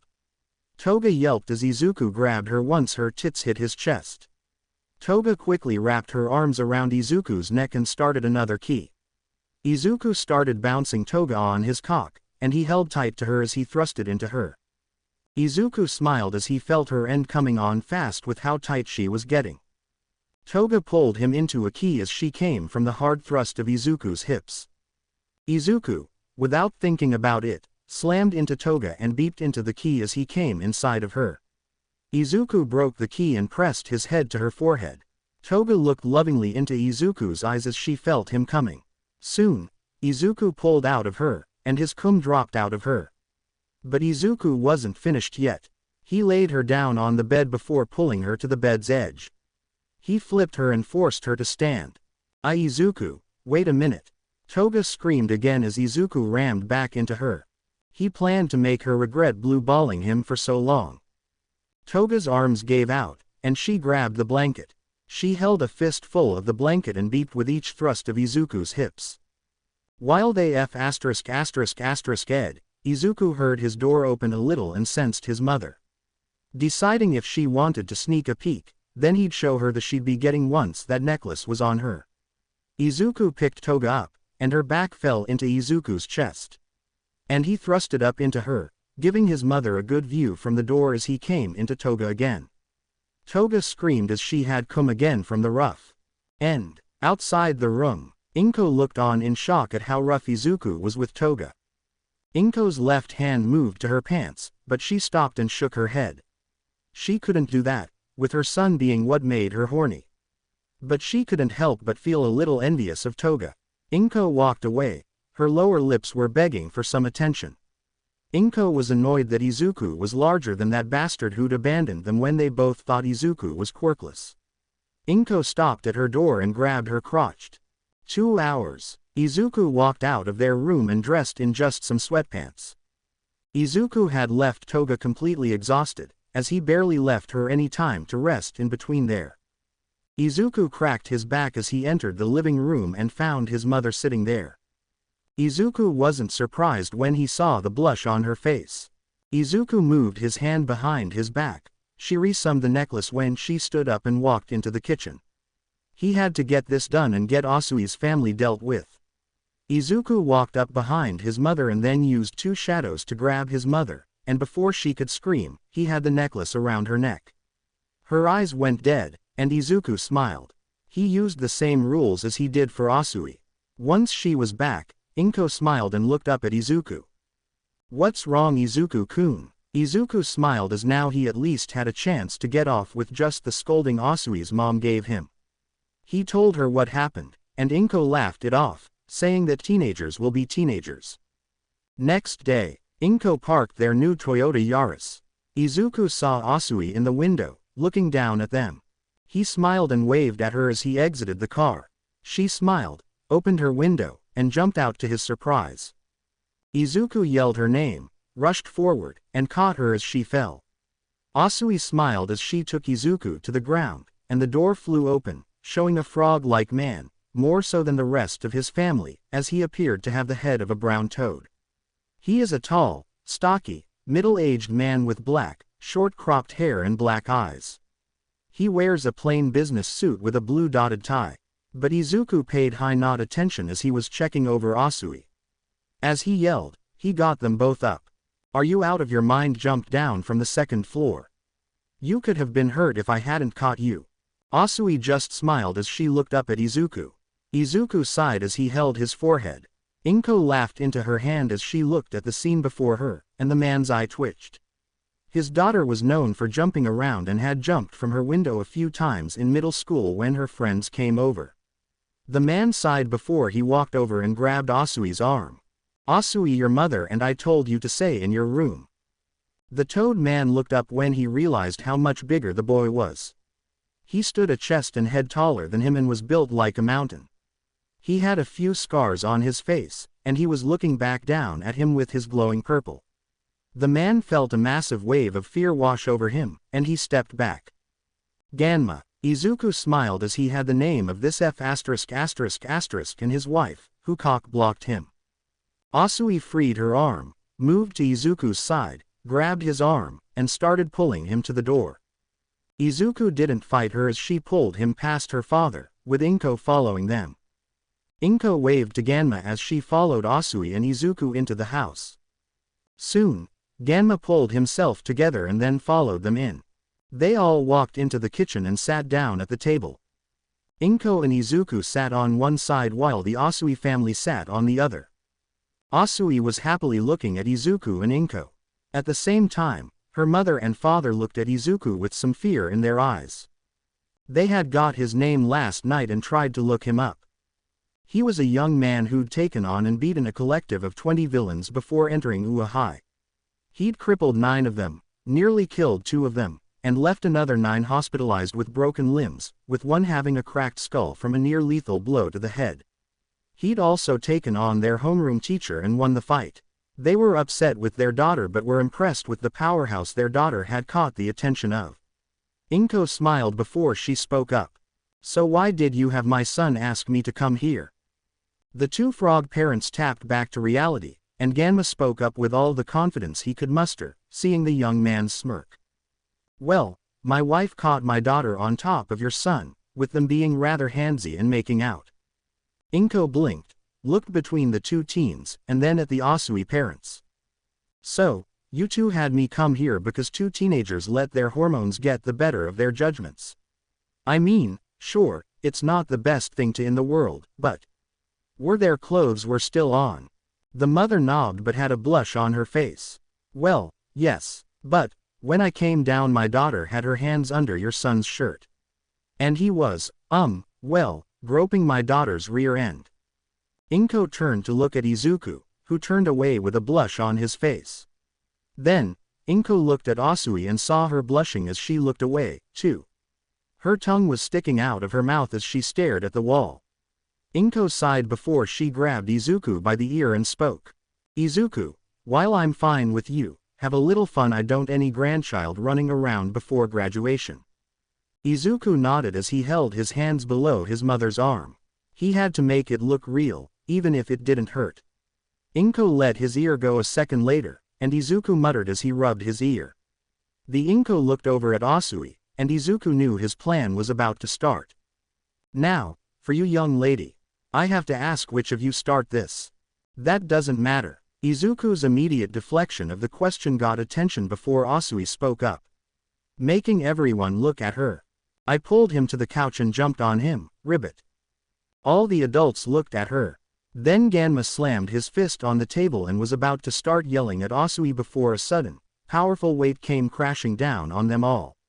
The man's heart nearly stopped as his head wiped to look at Izuku. He saw Izuku's purple glowing eyes and swore he felt like he was looking at death itself. But the woman then quickly understood why Asui had been so quick to jump onto Izuku. But Miss Asui quickly shook her head, controlling herself before speaking up. Stop whatever you're doing, young man. Izuku did as she wanted, and the weight vanished after a few seconds. Asui's mother sighed as she looked over at her daughter. You got a taste of his power, and your animalistic instincts reacted to that quirk's after effects. Izuku hummed and seemed interested in what she was talking about. Maybe this power must stimulate your mating instincts. The Asui woman blushed as they looked at Izuku. Although Izuku had guessed something like that was the case, he couldn't help but have some red on his cheeks. He coughed into his fist before he spoke up. All that aside, can we please get back on topic? Everyone nodded before Inko spoke up. Izuku is right, but we will be talking about this later. But for right Noe, this is settled, but if you two still want to move forward, then I think it'd be best that you not do it alone. And if your daughter is new to these instincts and Izuku activating his full quirk as the ISUSE, then it seemed like this is a much simpler problem than we thought. The Asui parents nodded, both recognizing that Inko was right. Izuku's activated quirk, not realizing its effect on Suyu, who was new to her mating instincts. They'd also be sure to get her some birth control. With them being gone so often for work, they knew it would happen sooner or later. Suyu spoke up as she stood from her seat. I do still want to hang out with Izuku-kun. Plus, it's nice to get to ride on his bike and he's really nice to be around, Ribbit. Izuku laughed as he nodded to that. True, my bike is fun to ride on and you're pretty good company as well, Asui. Call me Suyu. Izuku smiled and nodded as he and Inko stood up. All right, well, Suyu.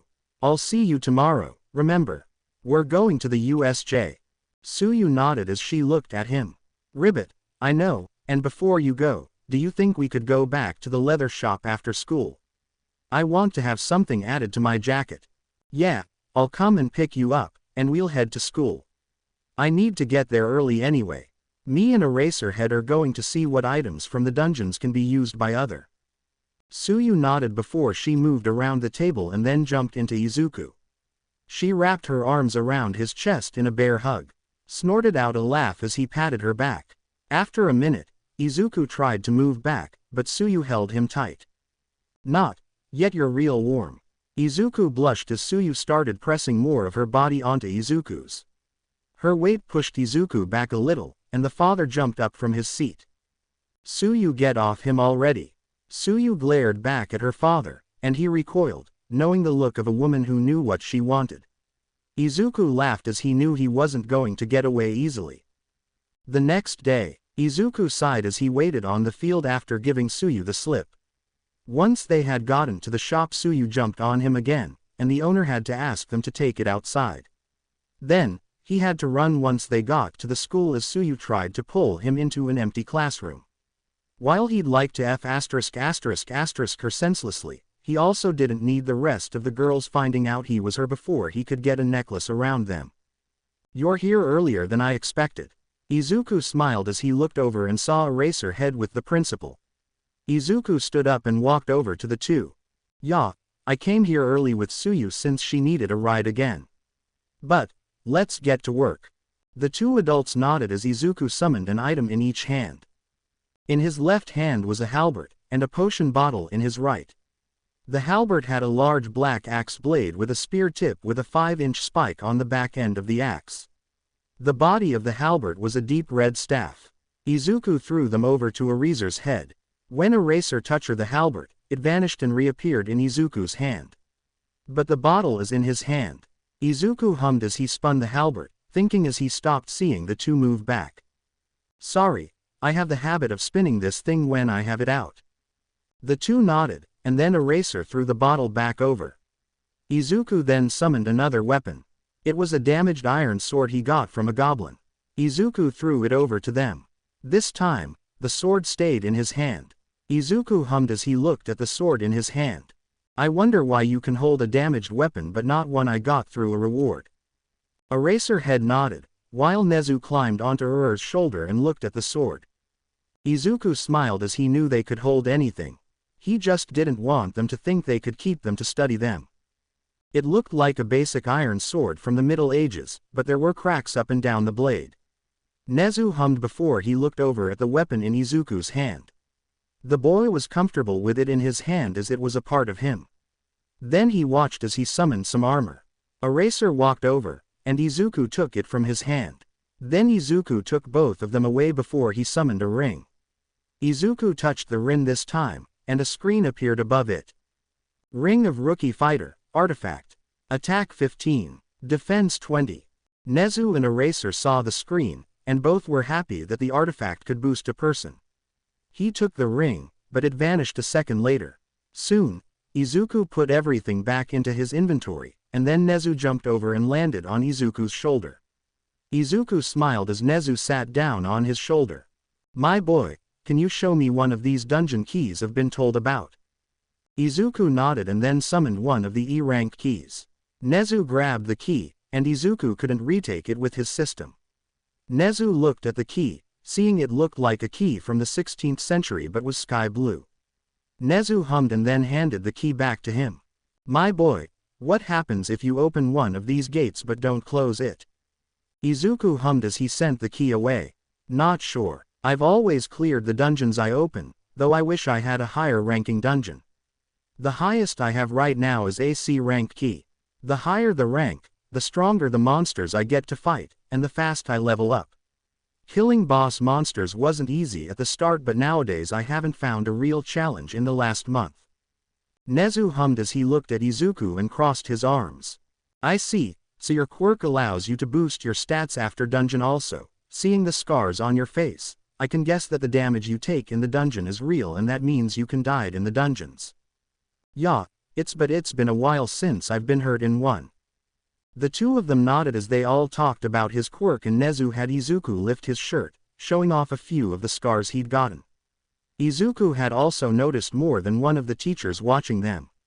He also noticed Midnight with a camera in hand, taking photos while his shirt was up. His eye twitched as he summoned a set of knives and threw one at her camera. It slammed into her camera's lens.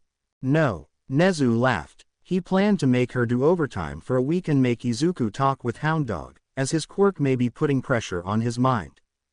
Damn, why couldn't a hero like Mirko be a teacher hero? Plus, she is a total beast with her do-or-die fighting style. I'd love the chance to take her on. Nezu and Eraser both took note of his words. Nezu quickly pulled out a phone and sent a quick text before Eraser said Izuku had to prepare for the USJ. Izuku nodded, and Nezu jumped down. Izuku rushed to the classroom to be with the rest of the class. Nezu and Eraser both watch Izuku as he ran to the UA building. Nezu, can you see if you can get Mirko here? After word got out about his quirk, the Hero Commission made it clear they wanted him as a hero. If he turns on us with a shadow army, it will take every hero in the country, maybe the SDF, to take him on. Nezu nodded, understanding how big of a threat this young man could be if he turned on them. If what he had told them was true, his shadow soldiers were nearly invincible, and they didn't know how many of them he could gather. They didn't know how powerful he was, and they didn't know what his quirk would become as it grew more powerful. An hour later, Izuku smiled as he walked out of the changing room. He'd equipped himself with the armor he'd been hiding in his inventory. It was a full set of B-rank black knight armor with purple and blue edgings he'd been slowly buying from the shop.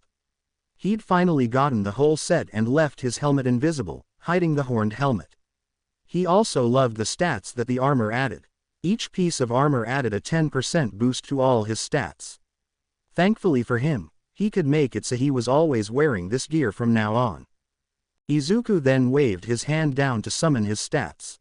Level 42. HP 12,078, STR 825, MP 3641, VIT 540, AGL 432, INT 451, Sense 990, Available points 42, Skills, Dash level 7, Crushing Blow level 6, Cutting Rush level 9, Vital Strike level 8, Fatal Strike level 10, Mana Manipulation 10. Izuku smiled as he looked at his boosted stats, closed the screen, and summoned his new sword. He'd won in a dungeon boss fight from a giant green viper. It was a katana with a deep green blade with a black spine. The handle was black with a scale-like handle with a fang-like butt. He decided to check its stats again. Nightmare Viper Katana. B rank. Attack 40. Int 35. Effects. Venom level 5. Critical hit damage x2. He held the sword by the handle and then sheathed it as he started to walk to the exit. Once he walked out, everyone looked at him and was shocked at his armor and the sword on his side. He waved one-handed to everyone as he walked over to his bike. Aizawa had given him persimmon to ride his bike to USJ. Rib. Izuku laughed as he turned and saw Tsuyu in her skin-tight green and black outfit. She also had some goggles on the top of her head. Izuku laughed as he patted the back seat. Tsuyu smiled as she got on, and Izuku noticed a few other girls looked at Tsuyu with envy. But Aizawa got them on the bus, and they started to drive a minute later. Izuku followed behind the bus and saw Mina and Momo looking at him out of the back window. It took a good 20 minutes until they arrived at the USJ. When they went inside, met 13, and were around to get started, a black gate opened in the lower part of the USJ. Everyone looked at Izuku, but he nodded as he drew his sword. This wasn't his quirk. Everyone looked back and saw villains come out. Seeing that, Izuku, 13, and Aizawa quickly got in front of everyone. Aizawa looked at Izuku and knew his quirk would help a lot. Plus, he was used to fighting, thanks to his quirk. Izuku, under my authority as a pro hero, I permit you to use your quirk to its fullest and fight with us. Also, summon your army and have them surround the other students. Ida, I want you to run back to Ua and get the teacher to come and help. After hearing that, Ida took off, and Izuku knelt and touched the ground. His shadow army formed around the others. Igris and Spirit took up positions on either side of Izuku. All right, infantry and mages, your job is to protect those behind you at all cost. Igris and Spirit, you're with me and Aizawa. Capture if possible, if not, put them down. Yes, my king. Spirit let out a short howl before Izuku and Aizawa jumped down to fight Igris and Spirit close behind. They started to rampage through the villains, and Izuku was slashing left and right while kicking or punching when someone got past the blade. As he moved forward, villains began to cough out blood as they fell to the ground, the venom quickly taking effect. The wounds turned green where they were cut. Aizawa was erasing quirks and using his capture gear to wrap around multiple villains and slam them into each other or throwing them into the ground or light posts around the center. Urgis and Spirit covered Izuku's and Aizawa's backs, taking out villains who tried to get behind them. Soon, Izuku pushed into the center and Izuku looked at the group of three. Stander, there were two men. One was just a black mass, and the other was a tall man with hands fixed to his body and face. Then Izuku looked at the last one. It was a large black humanoid monster, standing taller than All Might, with a very muscular body with many scars. His brain is exposed on the top of his head while his large eyes surround it. He has a beak-like mouth with an array of sharp teeth. He was only wearing beige pants and metal knee pads designed to resemble skulls. His feet and torso are left bare. What? A kid pushed through my party members. Izuku looked at the one with hands and then back at the monster. He widened his stance and then lunged at the monster. But as he got close, a black portal opened in front of him. Sorry, young man, but that Nomu isn't for you to fight. Before Izuku was through, he gave a new order to Igris and Spirit. Igris, Spirit, keep Aizawa and 13 alive. Izuku didn't hear their response as he slammed down on a boat. Izuku jumped back up and looked around. She watched as Tsuyu and the guy with balls on his head fell out. Izuku dropped his sword, caught Tsuyu, and let the guy hit the ground. Following them were two of his infantry. Tsuyu smiled as she looked up at Izuku. Thanks for the catch, Izuku-kun. Izuku nodded, then looked out over the water and saw villains filling it. He huffed before he looked at the edge of the water. Izuku saw Aizawa and his shadows fighting the monster. They were taking ground thanks to Igris taking the brunt of the attacks. Izuku nodded, a plan quickly forming in his head. What do we do? Izuku glared down at the guy. Coward. If they attack, we put them down. But right now, my priority is to get back over and deal with that monster. Shadows grabbed my sword and the small guy. We're jumping. Hey, when we're in the air, throw a ton of your balls as you can into the water. The shadows quickly did as he said, and then they jumped. Izuku had summoned a dag enhanced with a power wind spell. He threw it hard as he could into the water. It blew a column of air, threw up, and vanished before it made a large whirlpool. Seeing the chance, the boy threw dozens of the purple balls into the water. Izuku smiled as he saw them getting beeped into the whirlpool. He noticed him being stuck together, and they bobbed in the water. Izuku and his shadows landed back on the ground, and Izuku set Taiyusu down fast as he saw the other two looking their way. The sword threw him his sword, and Izuku gave an order. Shadows, defend these two. The two got ready, and Izuku started to rush them. A portal opened before him, but he was ready this time. Izuku used a dash, jumped to the side, and vanished in a speed burst. He reappeared beside the guy with hands, and in the blink of an eye, Izuku slashed him across the side. The man screamed and grabbed his wound. Shigaraki. The portal man grabbed him, then he opened another one. Nomu. Fall back. Izuku turned and watched the Nomu punch away urges before he rushed to a portal. Izuku, not wanting this thing to get away, slammed into its side and tried to stab it. But his sword couldn't penetrate the skin. But, as he was about to try again, a fist slammed into his gut and made him cough out blood before he threw across the USJ and floor and water before he slammed back into the boat. Izuku. Izuku heard Tsuyu yell, but he was stunned. He grabbed the side of the ship and then pulled himself free. He kicked off the boat and fell into the water. He tried to get his bearings back before he felt hands grab him. Soon, he was pulled back above water, and he took a deep breath. He saw Tsuyu's arms around him, and she swam hard to the edge of the water. But, as they got to the edge, a villain with an axe stood over them. Izuku grabbed Tsuyu and turned his back to the villain. Izuku pressed Tsuyu into this chest, knowing his armor could take the blow.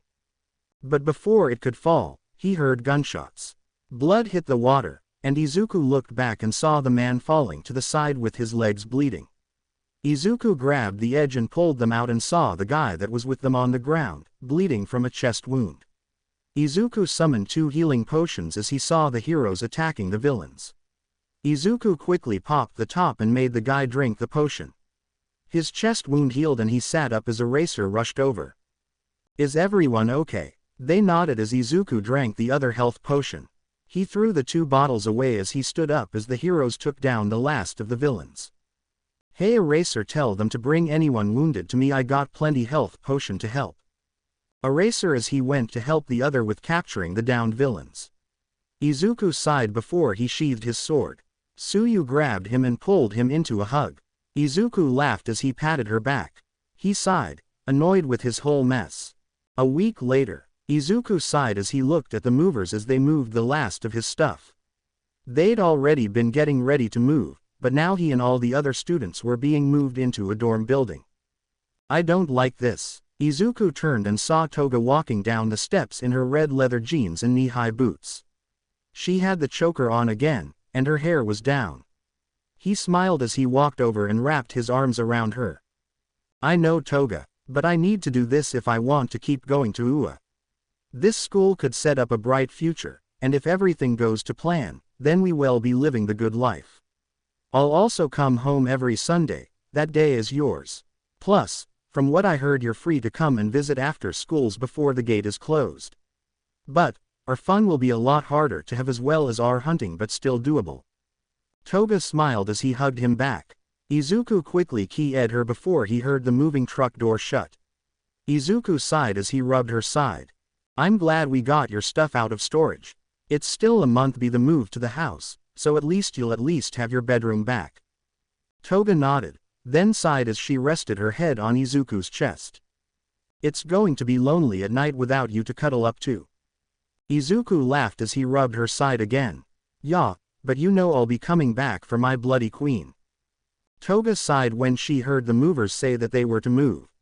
Izuku frowned, then gave Toga another key before he pulled away. Toga held her arms out as Izuku walked over to his bike but stopped before turning around. "Say, why don't you ride along? The first years have the week off to get the moving done. Maybe you'd like to come and see my dorm room." Toga smiled and nodded as she walked over. They got on the bike, and Izuku started the engine. Toga rested her head on Izuku's shoulder, and he followed after the moving truck. Izuku was happy to have his bloody queen back on his bike where she belonged. Soon, they came to a stop at a red light. "Hey Izuku, can I ask you something?" "Yeah." Toga was quiet for a minute before she spoke up. "I just wanted to know if you ever want to have kids." Izuku was caught off guard by the question. He nodded his head as he started to drive down the road again. After a minute, he stopped at another red light. "Toga, what brought that question up?" Toga was quiet for a minute before she spoke up. "When you came inside of me last weekend, I think it was the time of month I was ovulating. My beeps are starting to become tender to the touch, and I'm late." Izuku felt his heart stop briefly before a horn honked behind him. He shook and started to drive again. His mind was racing as he tried to do the math. It had been 2 weeks, so if Toga was pregnant, then her being late and her beep being tender. He stopped again, grabbed her hand, and realized how bad this could be.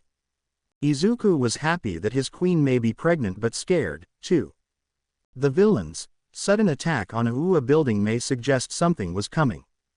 Plus, with him being away from her, the idea of bringing a child into the world scared him. They stopped again near a pharmacy. Izuku looked at the pharmacy.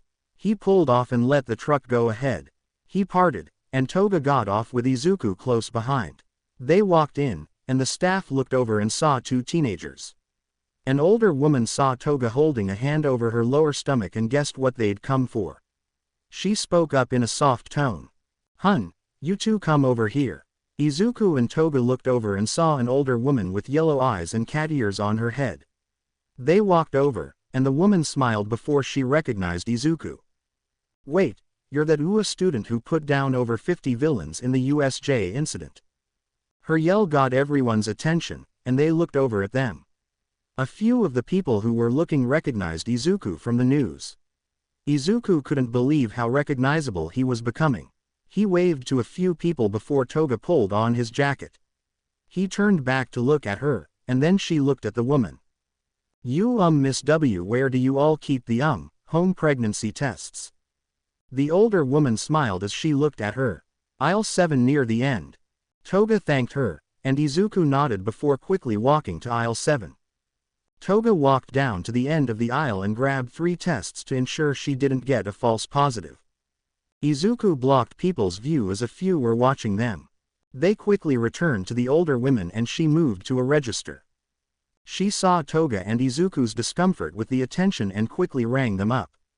Izuku gave her the cash for the test, and she bagged them up quickly to make sure no one saw the test. Once they were done, Toga all but dragged Izuku out the door. But neither of them noticed the rabbit-eared woman who watched them leave. She smiled as she had planned to go and meet that boy that day, but now she had a few more questions to ask in private. This is going to be fun. Izuku and Toga quickly got on the bike. As he pulled back onto the street, Toga stuffed the test into Izuku's side bag. They quickly made their way to UA, and after a few minutes, they pulled up. Izuku saw the movers waiting by their truck. Izuku pulled up into the parking lot near the dorms. When they saw Izuku, they nodded, then they opened the truck. While they started to get ready to move the items Izuku had, he and Toga walked to the dorms. Toga had the bag hidden in her jacket. They walked in, and Izuku saw some UA staff with forms. One was Hound Dog, and the other was Midnight. Izuku saw a girl's bathroom and pointed it out to Toga. She nodded, then quickly walked to the bathroom while Izuku approached the teacher and counselor. Hound Dog looked up and nodded to Izuku. "Ah, Izuku-san, you'll be on the 2nd floor, room number 202. Hound Dog picked up a packet of papers and held them to Izuku. Izuku thanked him and took the papers. Izuku walked back outside and told the movers the room number. Then he came back inside to see Toga waiting for him. He walked over, and then they walked over to the elevator. They went up and walked to Izuku's door. Izuku opened the door, and they saw that the room was larger than his room in the old apartment. Toga looked around the room while Izuku closed the door, and she pulled out the first test. Izuku looked at it and stopped seeing the positive. Izuku sighed and nodded a few times, then rubbed his face. Okay. Okay, we knew this could happen. Toga laughed as she put the test into her front jacket pocket. Izuku walked over to her and put his hands on her lower stomach. He smiled as he rubbed her lower stomach and huffed as he looked at her stomach. Well, I guess it's going to be a journey to meet you then, little one. Toga laughed as she put her hands over Izuku's hands. I wonder if it will be a boy or girl. Izuku just rubbed her stomach as he spoke up. I could care less about what gender the baby is as long as it's healthy. Toga smiled as she moved her hands to Izuku's face and pulled him into a key. Izuku wrapped his arms around her waist. Izuku broke the key and then bit down on his tongue, getting it to bleed some. Then he started the key again. Toga tasted the blood. She shoved her tongue into Izuku's mouth. Toga held tight to Izuku as she drank the blood while they keyed. But a knock came from the door, and they broke apart quickly.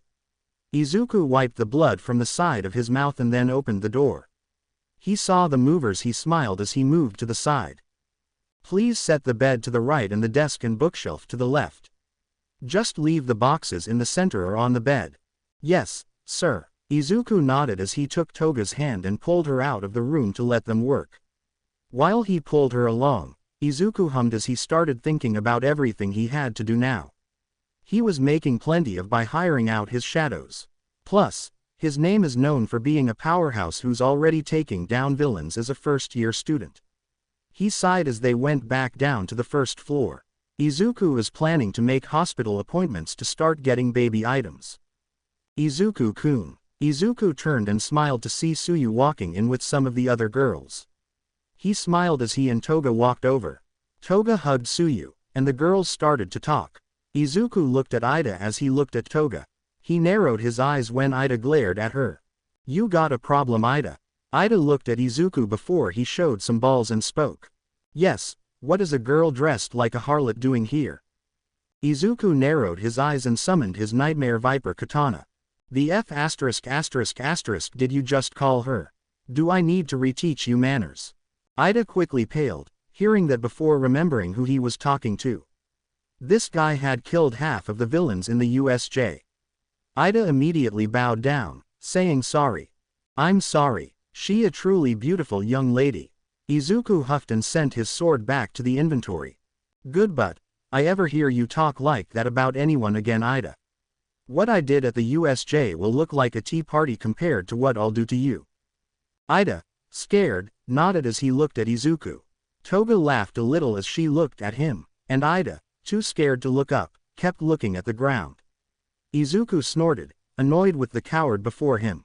Izuku grabbed Toga's waist and started to walk with her.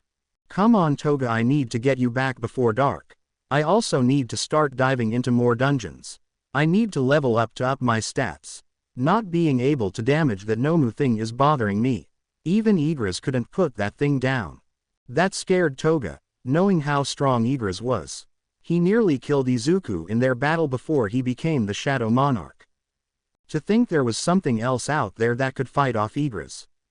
Izuku sighed before they went to the bike, and Izuku had her sit down on the bike.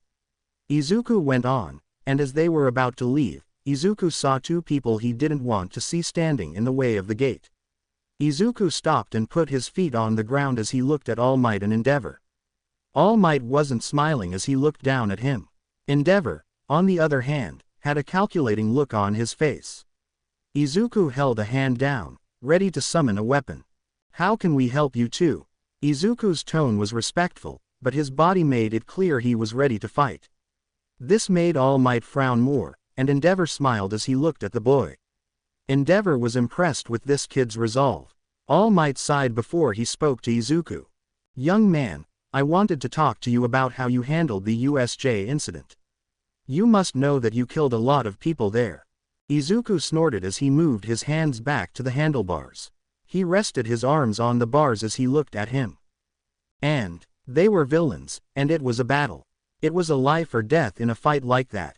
You can't honestly look me in the eye and tell me you've never had to kill someone in a fight, either of you. Both pros looked away, knowing Izuku had a point. All Might hated to admit it, but he knew the boy was right. Okay, you may have a point, but still. Killing isn't right and is something you shouldn't do unless you have no choice. Izuku narrowed his eyes as he looked at All Might.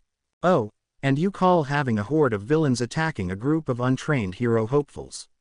Half of who are young women, with only 2 pros to fight until the rest of the staff showed up. We all know how bad that could have been if their numbers weren't thinned out. All Might couldn't argue that point as he'd seen too many young women who'd suffered such a fate. Izuku then got ready to drive off. Now, if you two don't mind, I need to get Toga home before it gets dark, then I'm going to find a quiet place to enter a dungeon to train in. All Might sighed before they heard a woman yelling. Wait right there, brat. Izuku recognized that voice. They all looked up at a bunny-eared woman sitting at the top of the gate. Mirko had an athletic build with massive double E-cup beeps with muscular arms and legs. She had dark skin, red eyes tilted slightly inwards, long eyelashes, and straight white hair reaching down past her waist. Izuku could also make out the firm and tune the woman had. On her head, she had a pair of long white rabbit ears pointing upwards with a slight crook. But he also saw a glint of joy in her eyes. She jumped down and looked at Izuku with the glint still in her eyes. She wore dark blue jeans, a white shirt, a carrot over her beep, and brown boots. I came here to ask about you about a few things, but I got to hear how you think, and I couldn't help but agree. Sometimes, you just have to wipe the villains out without mercy. Izuku smirked and nodded before he spoke up. Wait here for me, Miss Mirko. I'll wait to go into the dungeon if I get to talk to one of the few heroes I respect. Mirko smirked and nodded as she walked off to the dorms. Izuku then looked at the 2 pros. They moved out of the way, and Izuku drove out. He quickly got Toga back home and ensured she got into the apartment safely before he turned around and headed back to the dorms. Izuku stopped at a grocery store and got a few things. At the bottom of the bag were a few boxes of S, as now he knew even more that he needed to use these. He didn't need to have more than 1 kid on the way. Izuku then paid and was quickly back on Ua ground after a few minutes. He parked and quickly grabbed the bags. He looked at the door and saw Mirko leaning against the wall. Izuku smiled as he walked up to her. Hey, I got dinner for you since I made you wait. Mirko blinked, surprised, as she looked at him and saw the grocery bags. If you don't mind, we can go to my room and eat while I get my bed ready. She smiled, and then they walked into the dorms, and Izuku saw almost all of his classmates. They all looked over and were shocked to see the bunny hero walking to the elevator with Izuku. So kid, what did you get us for dinner? I didn't know what you like, so I got 2 veggie sushi plates and 2 beef stew bowls. Mirko moved her hair back behind her left bunny ear and smiled as she looked at Izuku. You taste as good. I love anything veggie, and beef stew is something I haven't had in a while. Izuku smiled as they walked into the elevator. Suyu frowned a little after they were gone. She looked down at her own body, along with the rest of the other girls. Then, a few shots looked at Momo since she was the only girl close to Mirko's size. Oh, this isn't fair. They all looked at the smallest student in the class as he screamed, blood tears streaming down his face. All the other boys were also a little jealous of Izuku since he had gotten the attention of a hot heroine like Mirko. I hate to say this, but Mineta is right. Everyone looked at Denki, who had an annoyed look on his face as he looked at the elevator. That guy's got power, skills, weapons, looks, brains and the body to do anything. Now, it also looked like he could get any woman too. Suyu stood up, scaring the boy. She glared at Denki, and he saw a dark look in her eyes. Izuku-kun isn't that kind of person. The girls had all heard about Izuku from Suyu. He would go to her house and help with her sibling. He'd also helped with shopping and watching the kids when she needed to go out. He'd never done anything to make her doubt his intentions or kindness. Deciding to side with Suyu, they all stood and walked out of the elevator to return to their rooms. All of them stopped at the elevator, and then Suyu looked back at the boys. I may not know very well, but someone who put himself between all of us and a horde of villains without fear is by far the only boy in this class who should be a hero. She turned back around, and then they all went to the elevator. The boys looked at them, and it was clear where they stood. In Izuku's room, Izuku was sitting with his back to the wall and eating his bowl of beef stew. While looking over the boy's room, Mirko was eating on the bed and noticed a few lockcases. She'd also noticed the swords and halberd in the corner. Then she looked at the boy himself. She'd watched him as he walked. Even if he looked spaced out, he was ready to lash out in the blink of an eye. She's looked him over, and he put at least 90% of all the men she'd see look pathetic in comparison. From everything she'd been told, this kid had more combat experience than most pros would see in their careers. Deciding it was time to see how this kid thought. So, Izuku looked up from his bowl as Mirko set the sushi plate down. She rested her hands on her lap as she looked at him. All the school's heroes needed to know more about this kid to ensure he didn't turn on them. So, why did you pick Ua? Izuku med as he set the bowl down, then grabbed a napkin and wiped his mouth. He set the napkin down as he spoke. I came from a single mother home, and we were poor when I was younger. When my quirk started to come in, I was spotted by pros. I guess enough heroes saw me doing my thing, and before I knew it, I had a recommendation to Ua, which meant my mother didn't have to pay the heavy bills. Mirko hummed as she looked at him and nodded. She understood what he meant more than he could know. Ha, that's funny. You know I came from a single-parent house too. Izuku huffed as he looked at her. Did your dad abandon you too? Mirko frowned and started understanding why this kid reacted badly to most male students and teachers. The only expectation of that seemed to be his homeroom teacher, who'd fought him. She had to guess this kid never had a father figure or a man to give him attention. Mirko understood that, as he was just trying to protect himself. Then she remembered what Nezu told her. This kid refused to open up with Hound Dog, and the school's counselor and the staff decided a woman should try. But, Izuku was standoffish with the female teachers at best. He told her to try and get close to him to try and see what made him tick so he could tell which way he'd fall if something happened. Then, the main reason for her to be here. Izuku had commented that he respected her as a real hero and Nezu hoped she could get him talking. They need to know what he was thinking. How about we change the subject? Izuku nodded, happy to get his mind off of his bastard father. Mirko smiled as she asked another question. Okay, so can I ask how you're doing after the USJ? I heard you went of Quiet the Rampage.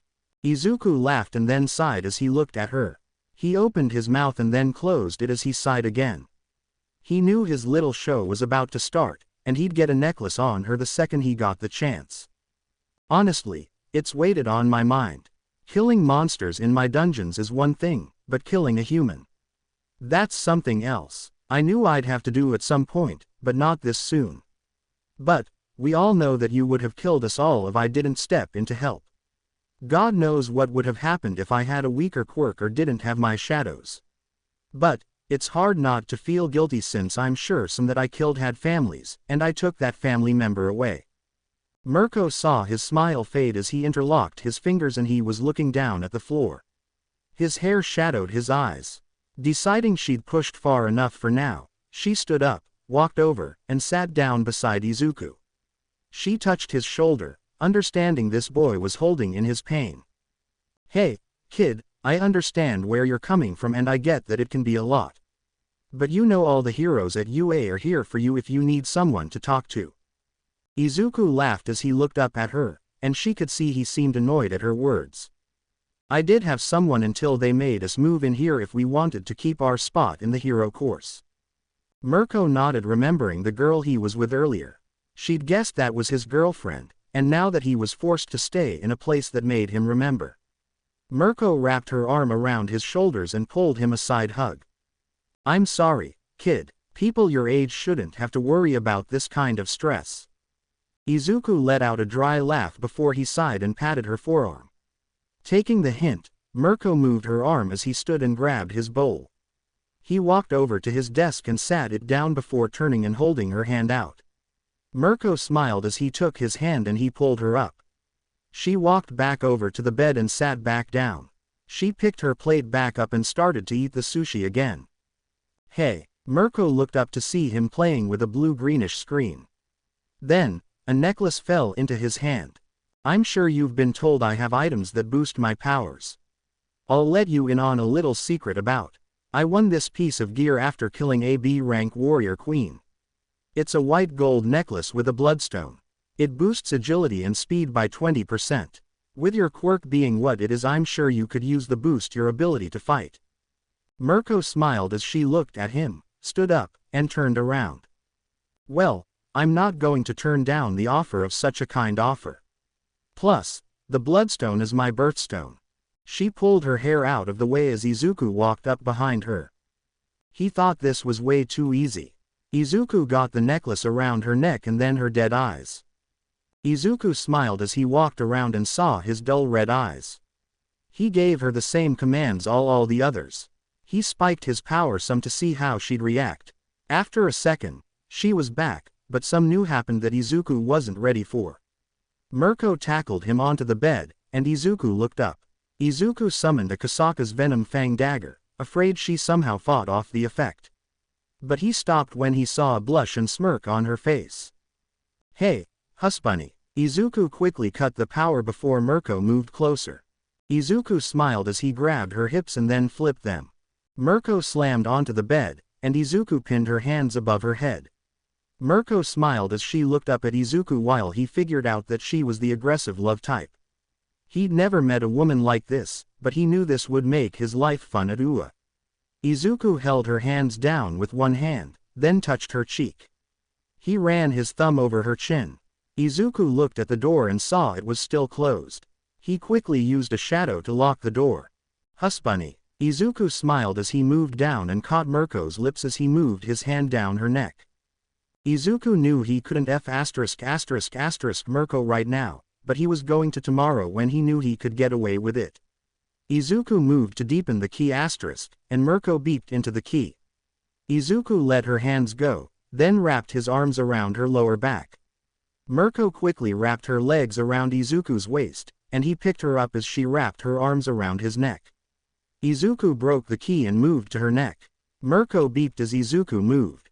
Izuku pulled back and looked into red eyes. Who's my say why bunny? Mirko smiled as she keyed his lips again. Me. Izuku smiled before he sat Mirko back on her feet. He slapped her as he looked into her eyes. Now, be a good bunny, hide the necklace, and get home safe. I'll see you tomorrow at the UA training field to see what we're both made of. Mirko smiled and nodded as she quickly gathered her food and put her necklace under her shirt. Izuku smiled as he watched her as she moved to the door. Izuku walked up behind her and flared up his power again, making her stiffen and shake from excitement as Izuku moved his hands up her stomach and stopped under her beep. He rested his head on her head and breathed into her ear. Mirko groaned as she rubbed her thighs together, and Izuku held his hand on her left thigh. After that, we'll see how flexible my bunny is. Oh, and when you have to talk to the teacher and that rat, make it clear I'm a threat that is better to have on their side than against. Plus, thrown in the fact I had no father, let's see where that goes. Also give the kids downstairs a little angry show. Mirko groaned as Izuku pulled away from her. Izuku gave her a quick slap before she opened the door. She walked out a little unsteady but straight, and Izuku smiled as he walked over to his bed and sat down. His eyes were still glowing, releasing his power, wanting to see if one of the guys was brave enough to attack or if he'd finally get to Suyu. To his luck, he didn't have to wait long. He heard a few knocks on his door and smiled wider. Izuku got up, walked over to the door, opened it, and saw Suyu standing there with a red face. She was dressed in a t-shirt with a pair of jean shorts on and had on black stockings. He moved to the side, and Suyu quickly walked into his room, leaving a small wet spot where she'd been standing. Izuku locked the door knowing he was in for a fun night. In the sitting room, all the boys were shaking in fear again as they felt the power in the air. They had to guess that the pro had pissed off Izuku until they heard the elevator door ding. They all slowly looked over scared at what they may see. But they saw a red-faced Mirko coming out of the elevator with a pissed-off look on her face. They heard her talking as she walked to the doors. That brat and his smart mouth. I'll show him the real fighter is between us. Once she was gone, the power in the air faded. The boys relaxed, not knowing what was going on with the girls. With the girls, all the girls were in their rooms and were trying to calm down after feeling Izuku's power flare up again. They all wanted to know why their bodies kept reacting like this, anything his power flared up. It frustrated them as they felt their bodies starting to burn with a feeling they still didn't know or understand. They all decided they'd have to talk to their mothers. Back with Izuku and Tsuyu. Start. Izuku and Tsuyu were sitting on Izuku's bed. Tsuyu was sitting on Izuku's lap and had her tongue stuffed into his mouth again. Taiyusu's instincts had kicked in again. This time, Izuku had no intentions of stopping. He was going to this girl tonight. Izuku broke the key asterisk, grabbed her hips, and picked her up. He moved to her neck and keyed down to the top of her shirt. Tsuyu pushed him back a little before she pulled her shirt off. He had on a black bra, and Izuku smiled. Before he knew it, Tsuyu was getting her off as he all but ripped his shirt off. Izuku reached up and then started to play with her left nipple once that was off. She let out a little gasp as she jumped in my lap with her tongue coming out of her mouth. Izuku moved his left hand to her pants, then slid his hand into her shorts but not her. As he pinched her nipple, making her beep out from the new sensation. Izuku pushed 2 fingers right over her flips and then started to rub her harder, making her beep more as she started to get wet. Izuku moved his hand from her nipple, then grabbed her right beep, kneading it, making her squirm. Izuku-kun. Tsuyu gently grabbed the side of Izuku's face before she pressed her lips into his again. She kept the lip contact briefly before opening her mouth, and Izuku quickly did the same. It was slow at first, their tongues meeting for the second time that day. Izuku, not knowing how rough he could be with Tsuyu, tried to be gentle. He couldn't be as rough as he'd be with Toga since he didn't know Tsuyu's limits. Even if he did use some brainwashing gear, her still cared about her comfort. Izuku pulled his hand out of her pants and then unzipped them. With her pants open, Izuku moved his hand back, this time into her. He felt her getting wetter as he played with her outer lips. Tsuyu beeped louder into the key, then, Izuku slipped a finger into her. Tsuyu broke their key with a gasp, then bit down on her lips as Izuku moved his finger around inside her, seeing where to play with. When he hit the spot and felt her tighten up with a beep, Izuku slipped a second finger in. Then Izuku felt around with my thumb and found what he was looking for as she released a soft scream. Izuku had found her clit with his thumb and then with an evil smile. He started to move his thumb around it, then pressed down on it, making her beep and squirm even more. Izuku pulled his fingers out of her and then pushed them back in as she played with her clit. She beeped and groaned as more fluids started coming from her opening. More. Tsuyu smiled as she grabbed the back of Izuku's head with her other hand on his chest.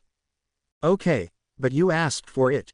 Izuku pulled all the way out and took my thumb off her clit, and before Tsuyu could say a word, Izuku forced 3 fingers into her. Tsuyu screamed louder than Izuku expected as he pushed them in knuckle deep. Tsuyu came around his hand as Izuku pushed. He pressed down hard with my thumb on her clit, and she let my hair go, then grabbed my hand, holding it in place as she felt her walls moving around my fingers. Tsuyu beeped as she gripped Izuku's wrist tightly before falling back into the bed, her legs stretching out to the side. Her mind started to fade into a pleasure-filled haze. Izuku pulled his hand out of her and showed her own wetness as he grabbed her shorts in. Izuku pulled them all over her and smiled as he watched her face turn red. Then, she huffed out a shaky breath when Izuku pulled away. Tsuyu grabbed Izuku's face with both hands and then pulled me into another key. Their tongues meet much more violently this time. She took control with her larger tongue. They fell back onto the bed, and Izuku broke the key and turned them. Tsuyu lay on the bed, looking up at Izuku with a blush, but she looked deep into Izuku's eyes. Izuku did the same. He smiled, grabbed her hand, gave her another quick key asterisk, and stood back up. Izuku got on his knees and spread her legs a little. What are you? Izuku moved in, hands firmly on her hips, making her open her legs more as he leaned in then and ran his tongue along her slit. She jumped, not ready for that, as Izuku started eating her out, knowing he was doing well from the sounds she was making. Izuku moved up a little, then ran the tip of his tongue over her winking clit, and Suyu grabbed his head as she lay there. Izuku kept licking as he moved from her clit to her opening and then pressed my tongue into her, then started to move it around inside her. Suyu jerked around a little, but Izuku held her in place and then pulled his tongue out. Suyu let go of his head, letting him stand up. Izuku got my pants off, and Suyu was shocked at his size as he reached for the bag with the S. But before he could grab the bag, Suyu was up and shoved him back onto the bed. Izuku looked down at her and saw her smiling as she looked at his cock. My turn. Suyu got on her knees, grabbed his shaft, and then started to jerk Izuku off as she took the tip into her mouth. She slowly started to move down my shaft, all the while jerking him off until she let go of the shaft. Suyu opened her mouth, and then she shot her tongue, wrapping it around Izuku's whole cock. As Izuku was watched, she pressed her head forward and quickly took every inch. Izuku felt and saw the outline of his cock in her throat. Izuku beeped a little as Suyu pulled her head back and pushed her tongue forward.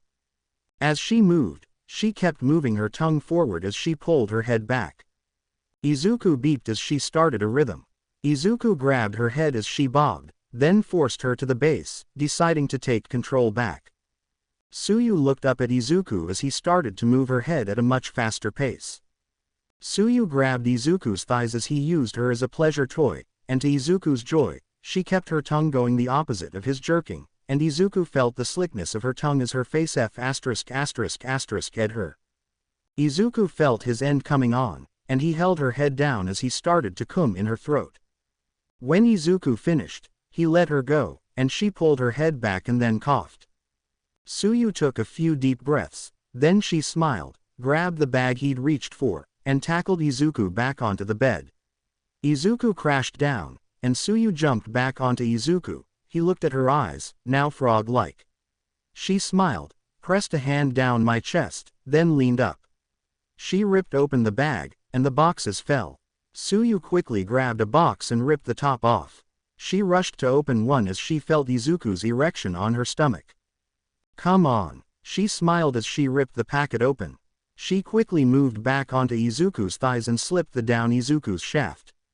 "Izuku, ribbit." Suyu quickly got up into a squat over Izuku's cock and lined it up with her dropping folds. Suyu bit her lip as she slammed down hard, making the bed shock. Izuku grabbed her thighs as she grabbed fists full of the blanket as she silently screamed at the monster she'd just forced into herself. She sat there for a second with a slight look of pain on her face. Suyu groaned as she relaxed as she sat on Izuku's crotch. Glad Izuku hadn't moved while she adjusted. Suyu took a couple of deep breaths, then raised herself up, and her walls became like a vice as she moved up. Izuku saw some blood on his erection before Suyu dropped back down just as hard as the first time. Suyu moved slowly at first, but once she was used to it, she slams down each time. Not wanting her to do all the work, Izuku started to thrust up into her, slowing her down for a second, but Izuku matched her pass. Izuku watched her beat bounce as she increased her speed, and her beeps got louder. They didn't care if the other boys came to the floor and heard them. Even if they did do something, Izuku knew he'd just shut them up. Izuku grabbed her hips and pulled her down, then flipped them. Izuku had Suyu on her back then, grabbed her waist, and lifted her into each thrust of his hips.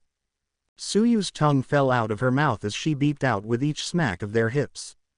Soon, the two were getting close to the end, and when Suyu was about to come she wrapped her arms around Izuku's waist.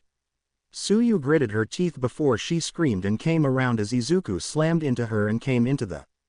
Izuku's hips gave a few more weak thrusts before he pulled out of Suyu. When he was out, Taiyusu was shocked to see a large amount of cum, making it look like it had a tennis was stuffed in at the head. End. Izuku and Suyu both huffed as they looked at each other, and Suyu smiled as she looked up at Izuku. Izuku smiled down at her and sighed as he moved to the side. He laid down, and Suyu moved over and rested her head on his chest with a hand on his stomach. Izuku sighed, then reached down and pulled the off his.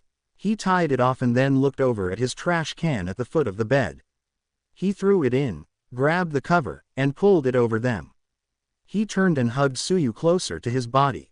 Suyu wrapped her left leg around Izuku's legs and closed her eyes. "Love you, Izuku-kun." Izuku smiled as he rubbed his hand in the middle of her back. "Love you too, Suyu. Say, why don't we go on a small date tomorrow? You know, before my spar with Mirko." Suyu smiled and nodded into his chest. Izuku closed his eyes and held tight to Suyu, and it was still nice to hold someone while they slept. The next morning, Izuku groaned when I knocked on his door. He opened his eyes and looked down as he heard Suyu waking up. She yawned and gave a ribbit when Izuku pulled away at the louder knock. "Okay, I'm awake." A second later, the hound dog's voice came from the other side. Making them quickly get dressed, Suyu got her shirt and shorts on and kicked her and pants under the bed while Izuku got his pants and shirt. "Izuku, Suyu wasn't in her room this morning. We're trying to find her, and the girls told us you two hang out. Do you know where she is?" Izuku looked back and saw her opening a few boxes to make it like they'd done something else and threw the items on the desk. Then threw a pillow and spare blanket across the room while spraying some air freshener Izuku had put out. Izuku spoke up as he unlocked then opened the door. "Yeah, she slept here." Hound dog looked down at him, grabbed the door frame, and looked around the room. He saw the girl going through some of Izuku's boxes and then saw the pillow and blanket on the floor. It was clear they'd been used since Hound Dog could see the imprint of the head in the pillow. Hound Dog looked at her and saw her looking at him with her tongue hanging out of the corner of her mouth. "Good to see you're okay. But, you shouldn't be sleeping in a room on the boys' floor." "Ribbit, I know, but my room was so cold, and I knew Izuku-kun had heated blankets. Why did I get the room closest to the AC unit? It's the coldest right there and my frog quirk almost made me hibernate." Hound Dog let out growls and snarl. After a second, he seemed to calm down, then pulled his phone out. He started calling, and soon a racer head picked out. "Yeah, Hound Dog, I found her. She was with Izuku in his room. Now, we can stop the search. But, we need to move her room. She right under the AC unit and the cold forced her out of her room last night because of her quirk." "Okay, I'll spread the news and you go and ask the girls about moving to make it easier for her." Hound Dog sighed before he hung up the call and then looked at Izuku. "You're a good friend for helping her. But she needs to go and get ready to move her rooms, and before I talk to the girls you and I need to talk." Izuku sighed before he looked back at Suyu, and she looked at him. "I'll be up in a few to help." Suyu nodded and then left the room. Once she was gone, Hound Dog closed the door then sighed again. Then he looked at Izuku with his arms crossed. "Now, want to tell me the truth that your girl is gone?" Izuku frowned, and Hound Dog pointed to his nose with his thumb. "My quirk gives me the attributes and abilities of a dog, such as a heightened sense of smell. I can smell that you two had say. Plus, the box on the floor." Izuku narrowed his eyes as he stood up fist balled. But, Hound Dog raised a hand when Izuku was about to talk. "Look, kid, I know you don't want to talk to me, but I'm trying to help. Now, I had my time as a young man, and I know how it feels to be in love when you're young. I have no intention of getting either of you in trouble. I'm just happy to see you know about safe say and practice it. Just don't make a habit of sleeping with her like this. I know if I tell you not to sleep with her, you'll just try it somewhere else. At least here you know you two are safe." Izuku looked at him for a minute before he huffed, then unballed his fist. "Okay, you got me. But we didn't plan on having say. I guess you heard what happens when I loosen my hold on my quirk." Hound Dog nodded, now understanding what he thought had happened. "I see, so your mind wandered somewhere, and your power increased again. I've heard the principal's theory and I guess it was right. The after effect awakens a woman's say-ual instincts, and with her having an animal quirk like me, it was even more powerful. I understand why it happened now." Hound Dog turned and grabbed the door handle before he spoke again. "Just make sure that if you two do have say again, make sure to keep it wrapped. Also, if you ever want a man-to-man talk, you can always come to me. We heard from Mirko that your father walked out on you and your mother when you were still a young boy. You know, If you need someone, any of the male teacher or even All Might would be happy to sit down and talk with you. Izuku put his hands in his pocket and snorted as he looked away. I've gone this long without a male role model. Why look for one now? Besides, we both know you all don't care about me. What you care about is ensuring that I don't turn on you all. With a quirk like mine I could easily do massive damage in a short amount of time. That's why both Endeavor and All Might were here last night. Hound Dog didn't say anything else, but Izuku could tell by his body language. He'd hit a nail, but not the right one. Hound Dog let go of the door knock, then grabbed Izuku's shoulder. Izuku, caught off guard, looked into the pro's eyes. What he saw shocked him a little. He saw genuine concern in his wild-looking eyes. Young man, you are right in the broad strokes, but I became a pro and a counselor to help young people. While the school and the Hero Association may worry about your quirk, I'm worried about you. You're a young man with an incredible mind, a strong body, and a spirit that never seems to waver. So please, if you ever need me for anything, please reach out. I will always have time for you. I'll make sure all the teachers do. I don't want to see you go down a path you can never return from. Izuku, unsure what to say, just slapped his arm away and turned his back to Hound Dog. He knew he had an apprehensive look as he'd never had a man talk to him like that. He'd never seen a man who looked at him with such concern, even knowing his quirk. He'd gotten used to seeing men who looked at him as if he was just something they could use. But, he wouldn't be moved. He had long ago decided this world would pay for how he was treated when they thought he was nothing but a useless, quirkless boy. Please just leave. I need to get ready for the day. After seeing Izuku's face, Hound Dog realized he'd touched on something that pained Izuku. Hound Dog nodded as he opened the door to leave, but he had to say it before leaving this room. My door is always open, Izuku. You're welcome anytime. He left, and Izuku turned and looked at the open door. He'd guessed the pro hoped he saw it as more than just his open dorm door. With Izuku and Suyu went into a cafe around the corner of Ua. Izuku wore a tight black shirt with a purple and blue tiger's head on his chest seen through his open button-up purple short-sleeve shirt, blue jeans, and red shoes. Izuku had his hair pulled back into a ponytail like always. Suyu was in a light green dress that showed off her legs, hips, and shoulders while showing off the top of her beeps. She wore green heels, a white hat, and light green lace around the top. They walked over to a table in the corner, and Izuku pulled Suyu's chair out for her. She smiled and sat down before Izuku moved over and took his seat. The two had caught the attention of everyone in the cafe as they recognized Izuku from the news about the USJ attack. Soon, a waitress walked over and set down some menus. Can I drink orders before you order? Izuku smiled before he asked for a sweet tea, and Suyu asked for the same. The waitress smiled as she walked away, happy to see such a cute young couple. Ribbit, so Izuku, what are your plans for the day? Izuku leaned back and crossed his arms. I was hoping to dive into a few dungeons and increase my level. I've been at 42 for a while, and I need to increase my level. I also have a sparring match with Mirko at some point today. I know sooner or later, there we'll have another clash with the villains and that Nomu thing. I want another chance at that thing. I don't like the taste of defeat. Suyu frowned at hearing that. I don't think you should be trying to fight that thing again. You already lost to it once. I don't think fighting it again would be the best idea. Izuku sighed before he looked into her eyes. Suyu, they are going to come back. It's only a matter of time, and we don't know if it will all be okay again. Suyu nodded, understanding what he was talking about. I guess you're right, but I don't want to see you get hurt again.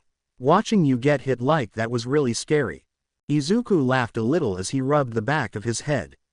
Before he spoke up, Suyu spoke up again. Suyu looked into his eyes and they hadn't noticed the rest of the cafe listening to them. So, if you're going to try and fight that thing again, promise me that next time you'll win and come back unharmed. Izuku laughed out a dry laugh before he spoke. You know I can't promise that I'll come back unharmed. But, I will be the one who comes back, that I promise. Suyu smiled and nodded before they heard a guy talk. Hey kid, You know when your girlfriend asks you to make a promise like that you're supposed to agree no matter what. Izuku and Tsuyu blushed and looked away from each other. Everyone smiled at them before the waitress brought their sweet tea. The two quickly ordered small meals while avoiding each other's gaze. Their food soon arrived, and Izuku ordered a burger with fries. Tsuyu ordered a chicken salad with a side of fruit salad. While the two ate, Izuku saw a screen appear beside him. Surprised, he looked at the screen, as this hadn't happened before. Tsuyu looked at the screen, and both started to read it. The player has been on level 42 for 1 month. A new mission has been activated. The player must break through to level 50 in 1 week and will receive 3 passive skills and 2 active skills. Punishment for failure will follow if mission completion is not achieved. 0/8 needed levels. Izuku raised an eyebrow at that as he finished his burger. Well, a punishment that's new. Izuku waved the screen away before he looked at Tsuyu, seeing she'd also finished her food. He smiled, and they stood up from their seats. Izuku left some cash on the table as a tip and walked up to pay the bill before they left. As they returned to Ua, Tsuyu grabbed Izuku's left arm and hugged it to her body. Izuku smiled as he turned his arm and grabbed her left hand. Tsuyu smiled as she held his hand. But, as the two rounded the corner, they stopped seeing the other girls of their class walking on the other side of the street. The two quickly separated before they were seen. Tsuyu rubbed her arm but understood they needed to be careful until Toga gave the okay on who she liked. Oh hey Izuku, Tsuyu. The two looked down the street and saw Mina looking at them. She was waving her arm, and all the girls looked at them. Izuku waved with his right hand in his pocket. The girls all started walking to them. Tsuyu smiled as they all joined into a group. Mina smiled as she and all the girls looked at them and admitted they were jealous of Tsuyu. She got to walk around with a hottie like Izuku. Izuku gave the girls all a once-over. Momo was dressed in a red top with shorts set, a purse strap on her shoulder, and some red heels. Mina wore jeans, a black shirt, a pink belt, and black tennis shoes. Jiro was dressed like a punk girl with a black jacket on, an orange undershirt, torn-up jeans, and back boots that went up to her knees. Then he looked at Toru and saw she was recessed in cute clothes with a black choker on her neck and some black sandals. Then he looked at Ochako and saw she was in a simple pink shirt, dark jeans, and old running shoes with fading colors and looked faded at the edges. Izuku hummed as he looked at her, and all the girls noticed him looking at her. Her clothes were in good condition, but her shoes looked ready to start falling apart. He'd also noticed her eating a lot of karage, edamame, and convenience store's rice balls. Ochako blushed as she looked back at him. Then they watched as Izuku reached around and grabbed his wallet from his back pocket. He pulled out 5 10,000 yen notes and held it out to her. Ochako, go and get some new shoes and buy some real food. I've seen you eating all that karage lately. I don't want to see you sick because you're trying to save money on food. You need to eat more balanced foods. Ochako went to refuse, but Izuku grabbed her hand and put the money in her hand. Ochako blushed and looked up at Izuku as he pulled his hands back. Look, my mother and I lived off foods like that when I was younger. It was tough for a young single mother to put food on the table. I'm guessing your family situation may be similar. If you need help you can ask. Or talk to Tsuyu and give her a list, and I'll give her the money to go with you if that makes you feel better. And don't worry about the money, I make a ton by hiring out my shadows as bodyguards. You wouldn't believe how much CEOs offer for powerful guards. All the girls looked at Izuku, surprised at how kind he was to a girl he didn't know well. Well, you girls, have a good day. I need to go and dive into a few dungeons. Ochako didn't hear Izuku as she looked down at the money in her hand and couldn't believe the generosity of someone her age. Looking back up to thank him, she saw him walking away with Tsuyu by his side. She watched his back as he walked away and looked back at the money in her hand. She blushed as she looked at the cash. Tsuyu was right, he really is a nice person. I'm kind of jealous of Tsuyu for getting to spend so much time with him. Quote. All the girls had to nod as they watched Izuku's and Tsuyu's backs. They also decided to finally call their mothers as they felt something going on in their chests. I need to do something nice for him after this. They all looked at Ochako as she put the cash away in her pocket. They all also noticed a blush on her face. A few were annoyed that now she had a reason to talk to Izuku later. With Izuku, 4 hours later, Izuku slid back, sword in each hand, as he glared at a large crimson lion beastman. The beast stood a good 13 feet tall with a cut-up chest and missing right eyes. On its lower body were leather pants soaked in blood.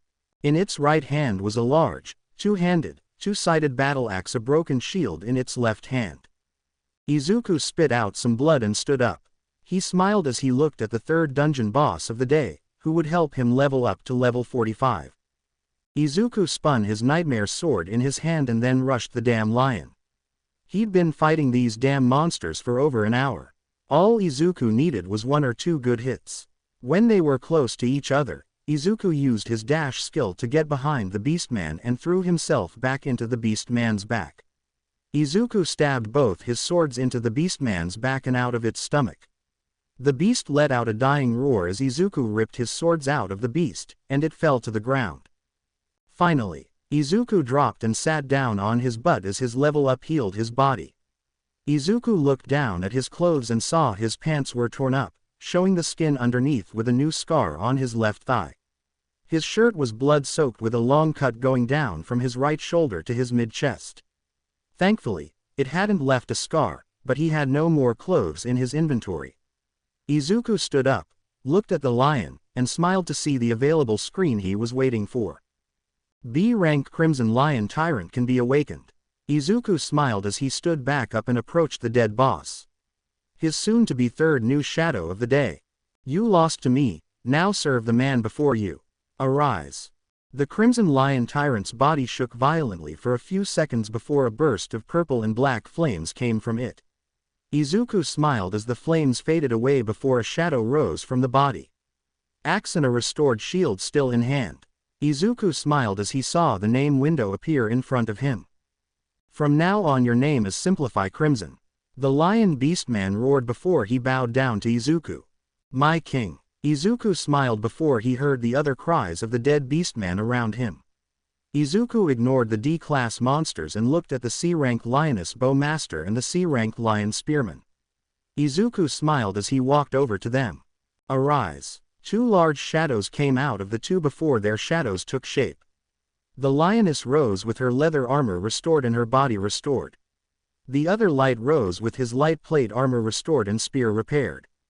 They walked over to their former king and then kneeled to Izuku. Izuku smiled. These 2 may not have been bosses like he wanted, but they were stronger than most C-rank bosses he'd fought. Izuku sent them into his shadow storage before we saw the open gate. I hope no one has come looking for me. Deciding to err on the side of caution, Izuku used one of his hidden skills. Illusion. A purple light covered Izuku, and his wounds were back with some bruising on his face, with a few more scattered over his body. He also made his left arm look swollen, with a large purple and yellow bruise covering half his forearm. He had some blood running down his face, and he lifted his shirt and saw some more bruises going down his ribs, with a few bad ones. A few looked like they may have cracked or broken ribs. Izuku nodded, pulled his phone out, and used it to look at his face. It looked like his left eye was nearly swollen shut, and he had a busted lip. Can't have them asking why I never come out of a dungeon without a fresh wound. I'll need to find Suyu real quick to make a big fuss of this. Izuku walked to the gate inside as he passed through, holding his left arm, unaware of the storm outside. Outside of the gate, the UA office was a mess, as the parents of the girls of 1A were all there. The teachers were trying to calm them down, with their daughters trying to help them. It hadn't helped that Nezu had explained his theory of the side effect of Izuku's power.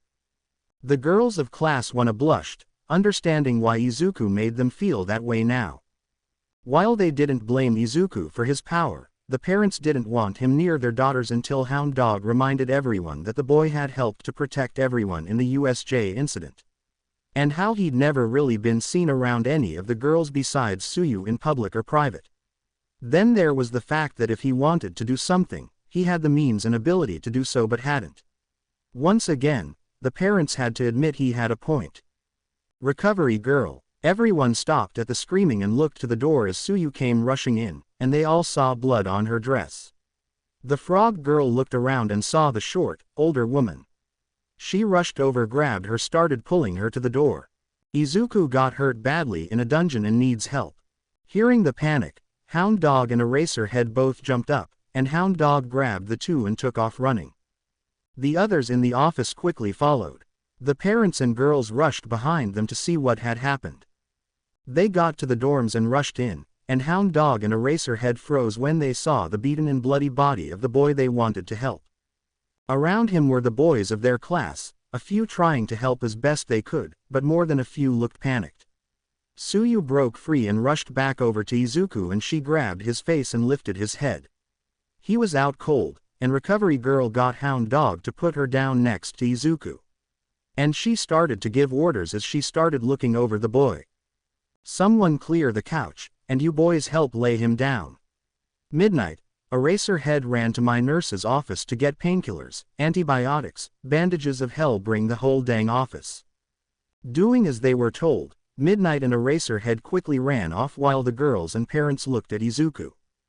The mothers were horrified to see how badly this young boy had been hurt, and the father looked at his body. They were worried about him and scared of the pain he must have suffered through. But the class girls looked at Izuku's body, and they blushed as Recovery Girl had Suyu help her get his shirt off. Then, their blush vanished as they paled, seeing the damage on his chest and stomach. Recovery Girl checked the bruising around his ribs, and she had a deep frown. This isn't good. Just from the bruising, his ribs are either severely cracked or broken, but his breathing is steady. That's good. At least his lungs are fine. Recovery Girl moved to his jeans and saw the scar on his thigh through his pants. She refocused on his upper body and moved to his left arm. "Suyu, help move his arm and see if it's hanging wrong or see if a bump under the skin. We need to know if it's broken." Suyu nodded and reached for his arm but stopped when his left hand moved. Recovery Girl gasped as Izuku's right opened a little. "Oh my god, he's waking up." Recovery Girl quickly had Suyu move, not wanting any chance of her moving Izuku and aggravating his wounds. Suyu moved away before Izuku groaned as he moved his right hand to his head. "Ah, the hell." Then his eyes snapped open. He shot upright, summoned a sword, and looked around. Recovery Girl, Suyu and everyone else backed up, seeing the panic in his eyes until he calmed down. He huffed a few times before sighing and letting his body fall back. His sword fell to the ground beside him. "Right, I managed to kill the boss. What the hell has a B-ranked boss monster doing in a C-ranked gate? That's never happened before. Well, at least I got 5 new and powerful shadows to add to my shadow army." Izuku sighed before he looked around and saw everyone looking at him. But Izuku smiled when he saw Suyu with tears in her eyes. "Ha ha, hey Froggy, why the tears?" Suyu frowned before she slapped his chest. Izuku barked out a yell as he grabbed his ribs. He groaned as he looked at her again. "Okay, I deserved that. Can you help me up? I need to get some recovery items from the shop and inventory. I used a dull pain brew before I started my fight with the boss and I really don't want to be in this state when it wears off." Suyu nodded as she helped him, and Ida reached over the couch to help him set up. Izuku thanked them before he opened a screen, and everyone watched as he went to a shop in his quirk. "God, what I'd give to have a healing skill or a durability skill to increase my defense." Izuku brought 4 mid-level healing potions and then summoned 2 large rolls of bandages. Izuku stacked the bandages and poured 2 healing potions onto them. Suyu was about to yell at him before they started to turn green before going back to white. "Can one of you wrap my arm while I get the other 2 potions down?" The Recovery Girl quickly grabbed the bandages and started working on his arm when Midnight and Eraserhead rushed back in. They both had large boxes in their arms and saw Izuku downing red liquid from 2 fancy-looking bottles. When he finished the second one, a green glow covered his body before a purple mist came from his body. Izuku hissed as all the bruised and blood on his body and clothes were fading away. Suyu looked down at her dress and saw his blood fading away. Once the glowing and mist were gone, Izuku was left with just so light bruises on his rib cage and left forearm as Recovery Girl finished wrapping it. Well, at least not broken bones this time, or the potions would have worked so fast. So it's no the first time you've been beaten this badly. Izuku looked at Recovery Girl as she waved her hand up.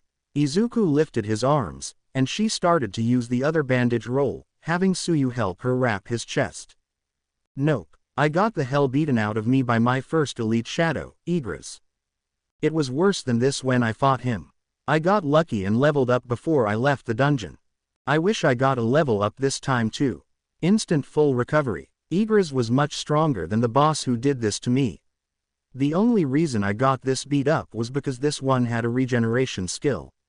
Hell, I cut off one of the damn thing's arms and watched it grow. I had to deal enough damage to force the skill to deactivate before I could finally do some lasting damage. Plus I had to deal with 2 C-rank beastmen aiding it during the fight. Hound Dog spoke up after he heard that. Wait, you said you have 5 new shadows. Where did you get the other 2? Izuku looked at him as Tsuyu and Recovery Girl finished his chest wrap. Yeah, I've dove into 3 dungeons in the last, 5 hours. I killed 2 other bosses and took their shadows. But they were C-ranked. I don't know why a higher rank boss appeared in the last one. Could it have been a unique boss or rank up challenge? Izuku looked over at Mina, and she moved away from her parents. She leaned down on the couch as she spoke up again. Your quirk seems to work almost like video game functions. What was it called again? Mina rubbed her hand to her chin, making her look cute. Oh. It was called Dynamic Difficulty Adjustment, where the game automatically adjusts the difficulty level in real time based on how well the player is performing. So maybe your quirk forced you to take on a challenge if it was going too easy for you. Izuku hummed as he looked at her, then remembered the mission. Izuku pulled up the mission. The player has been on level 42 for 1 month. A new mission has been activated. The player must break through to level 50 in 1 week and will receive 3 passive skills. And 2 active skills. 3/8 needed levels. Punishment for failure will follow if mission completion is not achieved. Then, another screen appeared. The player has broken through to level 45. Now the player can equip a title to boost power in battle. Izuku hummed as he looked at the levels and then the title screen. He smiled as he turned his head to look at Mina again. Sweetheart, I could key you for your game knowledge. Mina's cheeks turned a shade of purple as she looked away before Izuku waved the screens away. He patted his knee, then stood up and moved around, showing off his muscles as his body popped and cracked. When he stopped, he looked down and saw the bandages lightly glowing. He kneeled and grabbed his sword, then rested it on his shoulder. Well, I think I've made enough of a show of myself. The last of my wounds should be healed but this evening. After that I can figure out this title thing. Then have my spar with Miriko. No. Tsuyu slapped the back of his head with her tongue, and Izuku rubbed the back of his head as he looked at her. What the hell, Tsuyu? She stomped her foot on the ground before starting to walk forward. All the men saw the look everyone man feared. The UF **** head up, and now your woman was pissed face. All the girl looked at Tsuyu and realized that if what their parent had told them about that feeling was true, she'd be a wall to get over if they wanted to get Izuku's attention. Izuku, knowing that look from Toga, laughed as he put his hands up and back into the wall. Okay, I get it, Tsuyu, no more fighting today. Stop with the scary look. Tsuyu stopped in front of him and put his hand on her hips. Cheeks puffed up as she glared up at him. No more anything today. Get a shirt on and rest for the rest of the day. When Mirko gets here I'll send her your way to talk. No fighting. Her last 2 words were said much more harshly, and Izuku nodded. He couldn't believe how far she was running with the simple order of play along. Maybe Izuku needed to have less strict orders with the other girl. Izuku also saw some of the boys laughing into their hands and Tsuyu turned and glared at them. Why are you laughing? It's not like any of you could survive a fight like that. That shut them up, and while Tsuyu was distracted, Izuku bolted for the elevator, not stupid enough to take his chances. Izuku, I'll be coming to check on you and I better not find a gate in your room. Izuku nodded at the elevator door and quickly got in. He sighed as he looked down and released the illusion. Izuku walked to his room and opened the door, then walked in. On the first floor, everyone looked at Tsuyu as she looked at the elevator door before she sighed. Honestly, that boy, Toga and Inko were right. He's crazy about fighting and pushing his limits. Tsuyu. Tsuyu turned her head and looked at Momo. Yes. Momo cleared her throat as she was going to ask the question. Who are Toga and Inko? Ribbit. Inko is Izuku's mom, a real sweet woman, and Toga is Izuku's oldest friend. But, she's a little crazy, but that kind of crazy friend you love to be around. She was the girl who was here yesterday. Both of them warned me to watch out for Izuku. When he gets going on a dungeon dive marathon, he won't stop on his own. His mother and Toga both had to force him to stop last time. They told me once he'd gone through 9 dungeons in 10 hours. Toga warned me he was a stamina and fighting monster, so best to stop him before he can really get going. Everyone nodded, the parents included, as they saw how he was after he was mostly healed up. He'd been bloody and beaten with his body near broken. But, the moment he was healed, he was ready to return for more. The parents all felt childish, thinking that this boy had been trying to get into their daughter's pants by using his quirk to his advantage. He was absorbed in the fighting. They thought the girls in his class were the farthest on his mind. Oh, how wrong they were. With Izuku, 2 hours later, Izuku lay back on his bed, listening to music from a stereo system playing the song, War of Change. He liked older songs from the age before quirks. He'd taken the bandages off an hour ago, and now he was just waiting for his Say Why Bunny. After another 20 minutes and in the middle of Get Out Alive, his door was thrown open. Izuku looked at the door and saw the pissed-off look of the bunny hero Mirko. She was in her costume, and Izuku saw she had the necklace on. She stomped into the room and slammed the door with a kick. Izuku saw she had locked the door before the pissed-off look became a loving smile. Huss bunny. Mirko jumped onto him and wrapped her arms and legs around him. Izuku smiled as she rubbed her cheek on his, and Izuku moved a hand to her butt as he turned and was face to face with her. He rested his hand there, happy that soon he'd be bounding this bunny bitch into the bed. I heard what happened today. What were you thinking, Huss bunny? You know it'd kill me if something ever happened to you. Izuku laughed as patted her a few times. Yeah, sorry, honey. I got in over my head with an unexpected boss fight. Start. Mirko smiled as she pulled Izuku into a key. Izuku grabbed her as he deepened the key asterisk, and Mirko let him have control as he turned her. Mirko wrapped her legs tighter around his waist as Izuku dominated her mouth. After a minute, they broke the key asterisk, and Izuku moved in and keyed her neck. He was lucky her hero costume was so thin and skin tight. He grabbed her legs and forced her legs to let go as he moved lower, keying his way down. He stopped at her stomach and keyed around it a few times before he started to move lower. Mirko let out a few beeps as he worked on her. Huss bunny, don't tease one of your future wives. Izuku smiled as he pulled the crotch of her costume out of the way and saw her already wet slit.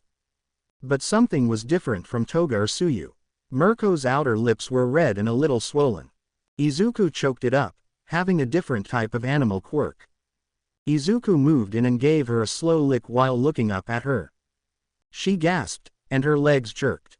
Izuku grabbed her knees and forced her legs to open more. Izuku licked his lips before moving in for more.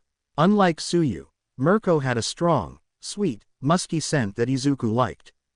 Izuku wrapped his arms around her hips as he pulled her up, and his tongue slipped inside her. She had a strong, sweet taste, almost like honey, mixed with an earthy taste he couldn't place. Mirko covered her mouth and let out a scream into her hand. Izuku moved his tongue around inside of her, making her legs twitch, and she keeps beeped into her hand. She wanted to scream, but others were around, and she didn't want her husband getting in trouble. Izuku saw how hard she was fighting to keep quiet, but he didn't care if someone heard them. Izuku pulled his tongue out of her, but Mirko gasped as she felt his tongue pull out of her. He moved her hand, looked at him, and saw what he was about to do. Izuku rammed 3 fingers into her. Huss bunny. Mirko screamed as she grabbed a handfuls of her blanket, her tongue coming out of her mouth. Her lower body shot and her body not being used to this sensation. She squirted out fem cum onto Izuku's hand, making him yank his fingers out, not ready for that. She beeped out as her body shook before her body fell back onto the bed. Izuku smiled as he stood up, walked over to the head of the bed and looked down at her. Mirko's face was bright red, and he smiled as he slipped his fingers into her mouth. Mirko quickly started beeping on his fingers before she moved and saw the bulge in his shorts. Mirko pulled her head back and licked the last of her orgasm from his fingers before she got off the bed. She got on her knees in front of him and started to undo his shorts. Izuku quickly leaned over her as she started to lick the head of his cock while he got out. When Izuku leaned back up, he noticed that Mirko was unsure of her actions, and she looked into his eyes, seeking approval. Izuku smiled as he looked down at her. "Oh, is my honey inexperienced when it comes to pleasing a man?" Mirko keyed his tip, then spoke up as she started jerking him off. I've never been with a man. I've always been working to become the best hero of them all." Izuku laughed a little as he ran a hand over her hair and pushed her face into his crotch. She licked the side of his cock as he opened the and pulled her head back. He held the up and spoke down to her. "Keep this on your lips and use your mouth to put it on my cock. Once you have it on, I'll be breaking you in like the horny rabbit bitch you are." Mirko nodded, grabbed the, and put it on her lips. She then grabbed his shaft and, as best as she keyed the head of his cock. She pushed forward, and Izuku beeped as Mirko pushed even lower, and he could feel the moving down his shaft. But she stopped at halfway when he felt the head hit the back of her throat. Izuku smiled as he touched her head, and she looked up at him. He smiled as he looked down at her. "Just relax your throat." Mirko nodded before she relaxed her throat. Izuku smiled as he grabbed the sides of her head, and Izuku pushed his cock down into her throat. Mirko gagged a little as she grabbed his knees, and Izuku pushed to the base. He held her in place for a few seconds, loving her throat's tight feeling. But, he pulled back, and once his shaft was out of her throat, she pulled back and coughed as she rubbed her throat. Izuku gave her a moment before grabbing her arm and gently pulling her up. Mirko smiled as she quickly got up and leaned over the bed, and she shook her as she looked back at him. Her little cotton tail was straight in the air. Izuku smiled as he grabbed her right cheek, and he kneaded the flesh of her nicely toned. "Damn honey, this is so toned." Mirko only beeped as he rubbed his shaft along her slit. Izuku smiled as he was about to take another purity, liking the fact he was getting to be the first so many times. Izuku then lined up with her soaked opening, and he smiled as he grabbed her other cheek. "Get ready honey." Mirko widened her legs more, grabbed the blanket, and bit down on her lower lips as Izuku pushed in. Mirko beeped into her lower lips as Izuku pushed into the unbelievably tight cunt of the rabbit hero. Her well-toned muscles made her lower body tight. Izuku let out a beep as his hips smacked into her, and he bottomed out in her. "Good God, honey, why the hell are you tight?" Mirko nodded as she felt Izuku pull out before he pushed back into her. Izuku slowly started increasing his pace and was soon slamming into her. Mirko buried her face into his pillow, letting Izuku do what he wanted. Izuku wrapped an arm under her right leg and lifted it to his shoulder. He started thrusting harder, and Mariko started beeping louder into the pillow. Izuku smiled as he listened to her muffled beeps. Izuku started slamming into her, the music covering the sounds. And he felt Mirko's walls starting to tighten around him. He let her leg drop, then he grabbed her by her long hair and yanked her back. Her teeth tore the pillow, and Izuku grabbed her mouth and then bit down on her neck. Mirko screamed into his hand as she came around Izuku, and he kept thrusting into her. Her arms fell limp to her side, and her eyes rolled back from the pleasure. Izuku then let her fall onto the bed as he started thrusting faster, feeling his end coming. Soon he slammed into her for the last time and came into the. Mirko beeped out as she felt his cock twitching inside her. Izuku let her hips go, and his cock slipped out of her as she fell to the bed. Izuku sighed before he pulled off and then tied off the. He threw it in the trash before he laid down beside the panting woman. Ends 1 hour later. Izuku sighed as Mirko was cuddled into his left side while Suyu cuddled into his right. Izuku smiled as he lay between the two hotties he'd gathered in Ua so far. The third POV with Izuku the next day. Izuku huffed as he walked out of the dorms to the small training field of the A dorms. Izuku had 2 days left until Sunday and decided today was the day he added another girl to his harem. As he walked, he noticed the girls were watching him through the windows. But he'd wait to see who'd come his way. He'd instructed Suyu to plant some seeds, and he could wait to see what fruit it bears. He pulled out a D-rank key and opened a gate. He walked in, entered a cave, and smiled as he saw Wolf Beastman. He summoned his halberd and spun it before. "All right bitches, come get some." Izuku rushed them, his smirk turning predatory. Back at the Ua dorm 3rd floor. All the girls but Suyu looked down at the gate. Ochako looked back at Suyu as she texted someone. "Hey Suyu, aren't you worried? Izuku just went into another gate." Tayusu sighed as she looked up from her phone. "Not like it will help. Izuku seems hellbent on doing whatever he wants, and it's not like any of us could stop him. Izuku is our strongest classmate, and I'm not in a hurry to see what happens if someone gets on his nerves." All the girls nodded as they looked at her. Then Momo spoke up. "You know him best, so we have to take your word for it." Suyu nodded before she spoke up again. "Besides, I made him lift his shirt and cheeked his chest. His ribs were healed, and he was still breathing well, so I had no reason to try and stop him." Ochako looked at her for a minute, then spoke up again. "Suyu, are you and Izuku dating?" Suyu blushed as she looked at her, then looked away from her. "Ribbit and no, but we do mix well.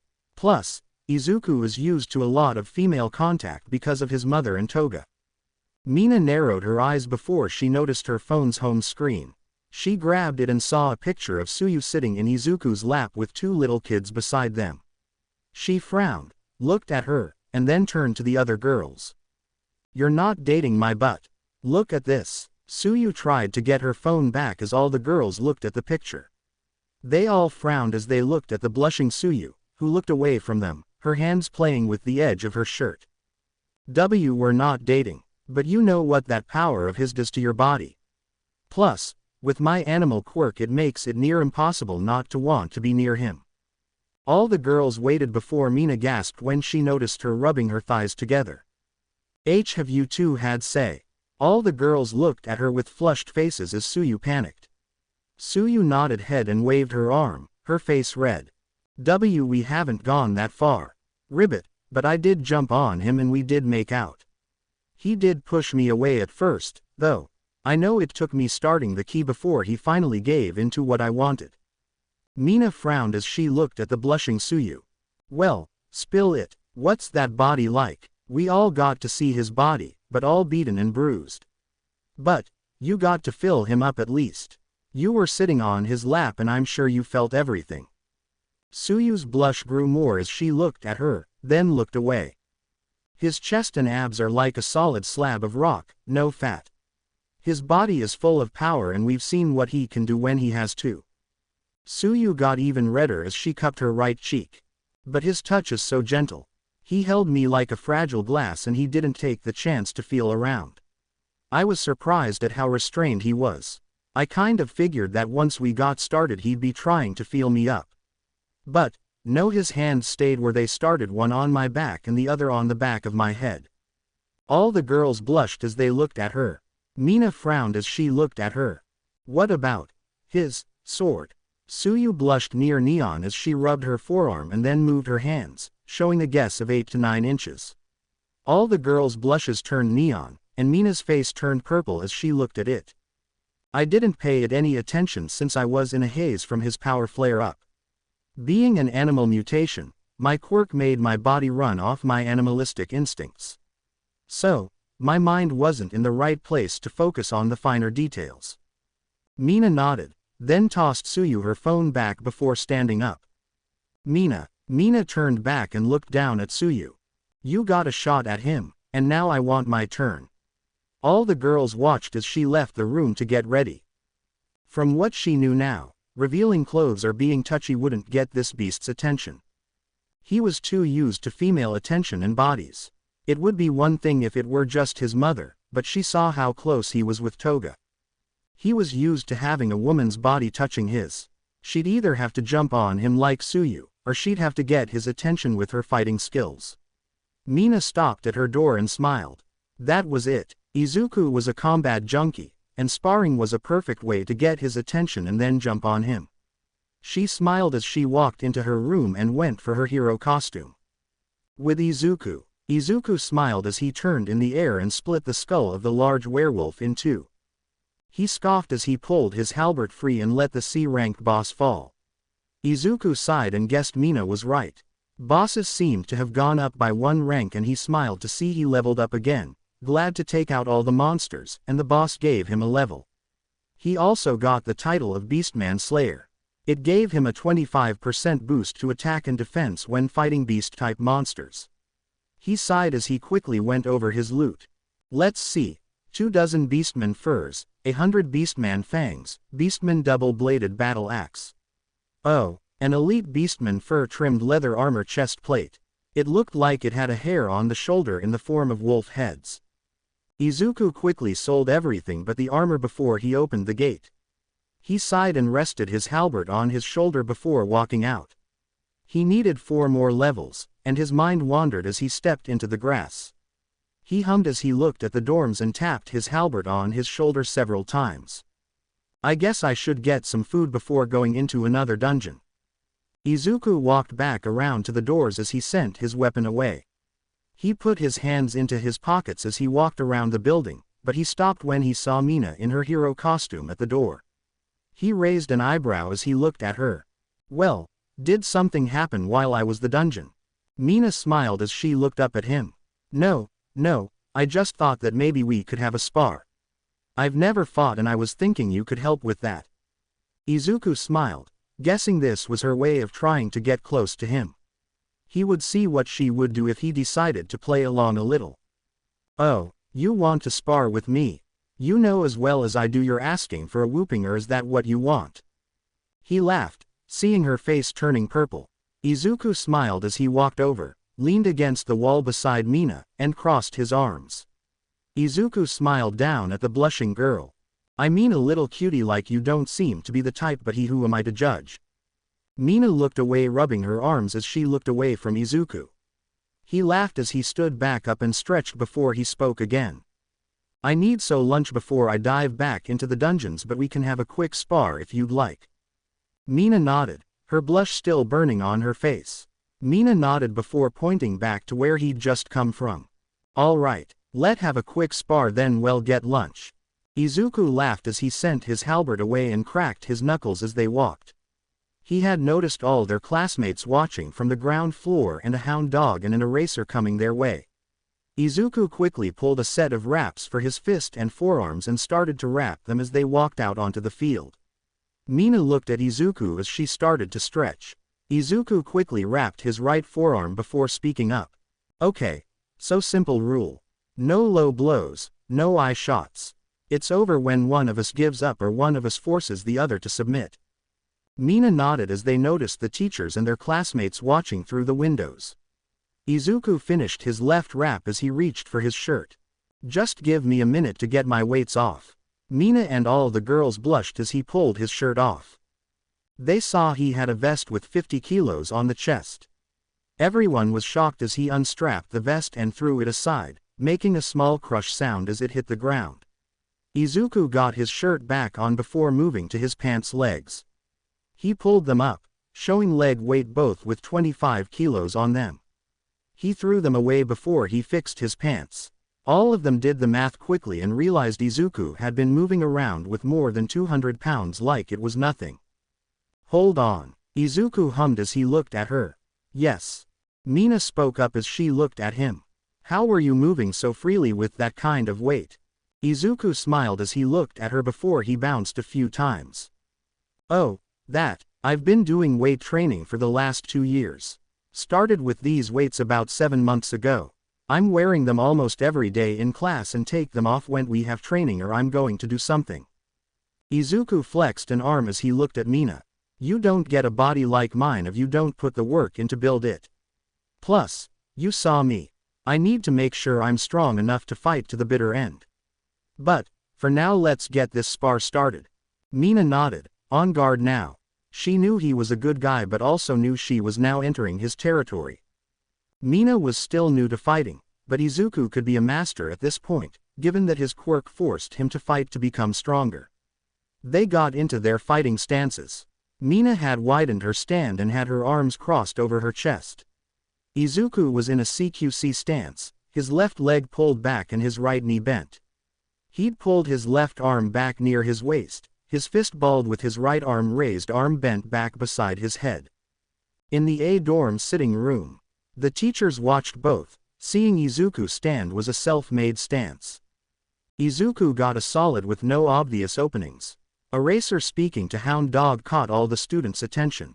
Izuku could also easily move into a defensive stance, or advance while attacking with a massive amount of destructive force.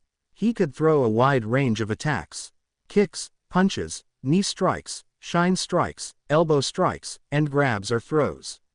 It's not part of any martial arts I know of, so he'd had to have built his own given what he must fight in his dungeons. Hound Dog nodded before he spoke up. Fighting styles to fight humans wouldn't be very useful from what information he's given us. Eraser nodded as he spoke up again. Yeah, from what he's told me and Nezu. What he fight most of the time is monsters that are both bipedal and quadrupedal while attacking and moving. That also gives him a massive advantage over his classmates and his upper-class men. Many upcoming heroes struggle with that kind of combat opponents. Villains with animal quirks that let them fight with both bipedal and quadrupedal attacks. It takes years for them to learn to fight in close quarters or around civilians who can't use their quirks. But Izuku's been doing for years. I can't wait to see what he'll be like when he hits the streets. Quote.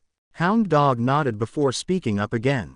You know, I heard the Hero Commission is looking to get him a provisional hero license. His skills are better than heroes with a year or two under their belts. The students were shocked to hear that. The year had barely started, and someone had already left them in the dust. The boys were angry as they believed they were just as good as Izuku. But the girls knew they were outclassed, and Momo voiced her opinion.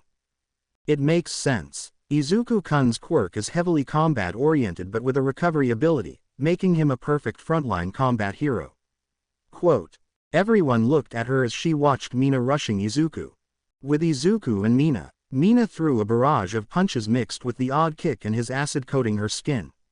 But Izuku controlled the pace as he easily swatted her attacks to the side or dodged the attacks. Izuku sidestepped a wide punch. Izuku quickly kicked out her lower legs and pushed her upper back, and she slammed down to the ground. Izuku laughed as Mina got up with a frown on his face. Izuku skipped back a few times as he looked down at her. Come on, you got decent speed and quick acid production. If you got something to direct that acid, I would be in trouble. So be more creative. I have to get in close to fight.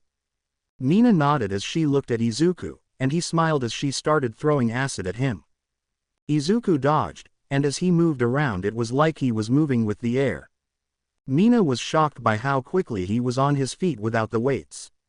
He moved like floating, making it hard for Mina to hit him. Izuku jumped in, and before she knew it, Izuku had her on the ground. Arms above her head with a knee on her stomach. Mina kicked her legs around, trying to get free. Izuku laughed as he looked down at her. He pulled his free hand back and then threw a punch down. It landed beside her head, making spider web cracks on the ground spread out over 5 meters. The duct kicked up from the punch and blocked the view of everyone who was trying to watch. As the dust settled, they saw Mina frozen on the ground with a scared look as she looked up at Izuku.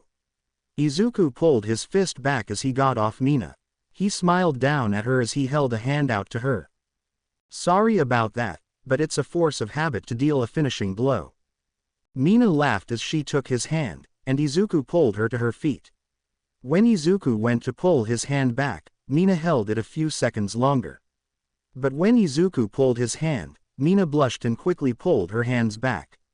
Izuku laughed as he rubbed the back of his head. Haha, well, let's go and get a quick lunch. You cool with riding on my bike? Mina smiled and nodded her head quickly. Let me go get changed. Izuku laughed as she quickly rushed off to the dorms. Get jeans, not shorts. Okay. He nodded as he walked over to his weights and put them in the inventory for now. He stood back up and stretched his back before he heard footsteps. Next thing he knew, Tayusu was at his side. Ribbit, Izuku, where you going to take her? Izuku hummed as he reached out and patted her back. From what I've seen, she likes Western foods. There is that American place near the shopping center. Do you or Ochako need anything while we're out? Suyu smiled as she pulled her phone out and showed him a list. Ochako is only asking you to get some small items. Izuku looked over the list and saw that all she was asking for were some basic items for basic meals. He huffed as he pulled out a cash roll from his pocket and gave her enough, plus some. He gave her the equivalent of $600. Suyu's eyes widened at the amount before quickly putting the money away in her pocket. Get her everything and get her extras of anything she'll need. There is more than enough for you two to have some fun too. Suyu nodded. Then Izuku gave their surroundings a quick look around and saw everyone had moved off. He put the roll away before he pulled her over to the small side building. Suyu smiled as she wrapped her arms around Izuku's neck, and he picked her up by her hips. She wrapped her legs around his waist and rested her arms on his chest. Looks like my little frog princess is happy. Suyu smiled as she moved forward and rested her chin on the upper part of his chest. Izuku laughed and kissed her forehead as she smiled up at him. Izuku rubbed her thigh before they shared a quick kiss, and he set Suyu back down. She sighed as she rubbed her head into his chest. Izuku smiled and rubbed a hand on the back of her head. But, after a minute, they had to separate. Suyu walked to the dorms, and Izuku jumped into the few trees. Soon he was at the parking lot and got on his bike. He pulled his new leather jacket out, put it on, and pulled out his older brown leather jacket. Izuku put the brown jacket down and got his new one on. The leather was still really stiff, but it would be softened over time. Izuku-kun. Izuku looked back and smiled as he watched Mina running up to him. She wore a green belly shirt with the word alien written over her chest. Under it looked like a black tank top or yoga bra. On her legs were darker jeans with some shoes on. Izuku hummed as he looked down at her as she stopped before him. Mina smiled as she pushed her beep up a little, thinking that was what he was looking at. Your clothes are fine, but if you want to keep riding with me, we'll need to get you a pair of riding shoes and your own jacket. I think we have the time to go today. Mina's ego took a hit when he turned and grabbed the jacket. She was proud of her curves and body but knew Izuku was used to women's bodies. But, she'd thought she had more of his attention now. She looked into his eyes when he turned and opened the jacket for her. Mina quickly got the too large jacket but was happy as she got onto the bike behind Izuku. She wrapped her arms around Izuku and moved as close to him as possible. Izuku smiled as he felt Mina pressing her so tightly to his. He laughed and started up the engine. As he backed up from his spot, he softly grabbed her hands. She could pull her hands away if she wanted to, but he did this to be able to grab her if she got too excited. Mina blushed when she felt his hand over hers. Once they were on the road, Izuku let her hands go and started to drive. As they rode down the street, Izuku headed for the restaurants. After 10 minutes, Izuku pulled them up to a Western-style restaurant. Western-style foods. Yeah, I saw you like to have Western foods, so I thought that we could go somewhere you'd like. Mina smiled, glad he thought of her. Soon, they pulled into a parking lot and got off the bike in front of the door. Then Izuku touched the bike and put it into his inventory in Mina's jacket. They then walked into the restaurants. Izuku noticed a few rougher-looking thug guys in a corner, and they were looking at Mina. One had a mutant quirk that made him look like a Doberman, the second was a mutant that made him look like a bat, and the last looked like a normal guy with dirty red hair. Izuku wrapped an arm around her side, making pulling her closer. She jumped before she looked up at him. She saw him looking to her right, and she followed his eyes. She saw the thugs, and she quickly grabbed Izuku's forearm. She looked away, her hand holding tight to his forearm.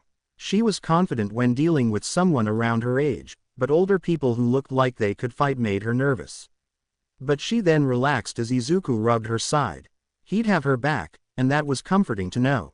Next please. Izuku and Mina walked up to the podium and were quickly taken to a table. Izuku had her sit close to the wall with her back to the door, with him being able to see anyone who may come their way. They set some menus down and asked for drinks. Izuku asked for sweet tea, and Mina asked for pink-ade. Izuku and the waitress both laughed at that choice. She walked off to get the drinks, and Izuku looked down at the menu. Izuku smiled as he looked at the menu. Izuku noticed her looking at him from the menu a few times and saw the blush on her face. He smiled as he turned the menu page. First time having a guy taking you to a real restaurant. Mina jumped again, laughing as he closed the menu. He wanted the classic American cheeseburger with steak fries. Mina finished and looked at him. What are you getting? Izuku looked at her as he felt her tapping her foot on his. He moved his foot, and Mina had a small frown. Mina, Toga, and Tsuyu both do that young girl flirty things. While it's cute, please don't do it too.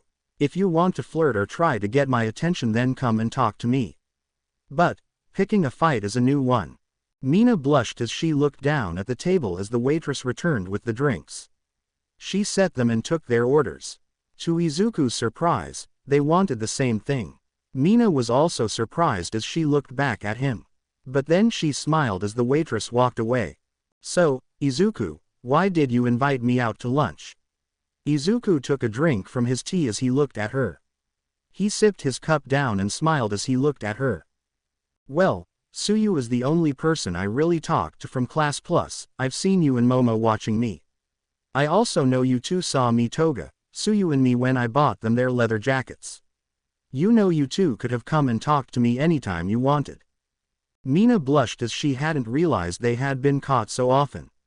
She looked away, the purple blush on her face making her look cute to Izuku. Why yeah, sorry, but you have to admit that after seeing you beat on a pro hero and cutting down the villains, it makes it hard to just want up to you know. Izuku nodded his head at that as he did have quite a fearsome reputation to his name now. Izuku nodded as he looked at her. Fair point. Mina laughed as she looked at him. She nodded as she leaned forward, trying to show off her figure again. But Mina noticed it still wasn't working with Izuku. She sighed as she leaned back up, and Izuku smiled as he looked at her. I get you're trying to get my attention, but I could care less about what a girl looks like, Mina. I look more for a mind and ability. That's one reason me and Tsuyu get along so well. She's clever and knows her quirk and its capabilities very well, kind of like Toga, who, even if her quirk is rather limited as she had requirements to use it, she's learned to fight without. I've also helped her by teaching her how to use a knife to defend herself. Mina noted that it seemed Izuku favored more independent or capable women than cute girls or the brainy type. While she was the cute girl, she was not the type he looked for. Izuku laughed as she looked at him. It was fun to mess with people. Soon, the food arrived. While they ate, Izuku kept an eye on the door, waiting for the thugs to move out. They finally left the doors when they were close to being done. Izuku knew there was a chance going to be waiting for them or someone else. Soon, they finished, and Izuku left a tip on the table after paying. They stopped at the door, and Izuku pulled out the jacket for Mina, and then he summoned Igris. Mina, seeing the Knight Commander, readied herself. Mina, just in case, stay close. Igris, if you see anyone start to get behind us, take them down, not kill them. Yes, my king. Mina nodded, and she grabbed his forearm as they walked out, with Igris right behind them. Not 20 feet away from the restaurant, Igris moved. Izuku snorted before he turned and saw all three on the ground groaning in pain, each with a red fist-sized mark on their face. Izuku nodded as he looked down at them. You should have known better, my friends. Izuku pulled his bike from his inventory, and they got on. Igris, for his part, moved to the roof to watch over his king. While driving back, Izuku spotted Tsuyu and Ochako as they walked down the street. They saw Izuku and Mina as Izuku moved over to park near them. He stopped in front of a large ally. Izuku killed the bike and put his feet on the ground. The two walked up, bags in hand. Ochako quickly put down her hand full of bags, then rushed over and hugged Izuku. Izuku was surprised and patted her back. Okay. Okay. Ochako, not that I mind the hug by why. Ochako pulled back and smiled at him. Why, you just helped me out so much. I also finally got to get some of the shoes and clothes I'd been looking at. Izuku laughed as she pulled back and looked at him. I have to do something for you, Izuku-kun. Izuku huffed as he looked at her. I've told you before, you don't need to worry about it, Ochako. Ochako nodded her head as she looked at him. At least let me make you some food. I can cook pretty good. What is your favorite food? Izuku laughed and nodded his head as he looked at her. Okay. Just make me a couple of servings of katsudon, and we'll call it even. Ochako nodded as she looked at him, and Izuku sighed as he nodded his head. Life was only going to get more interesting. To be continued. I hope you enjoyed this story. Also remember to subscribe and like this video. See you in the next video.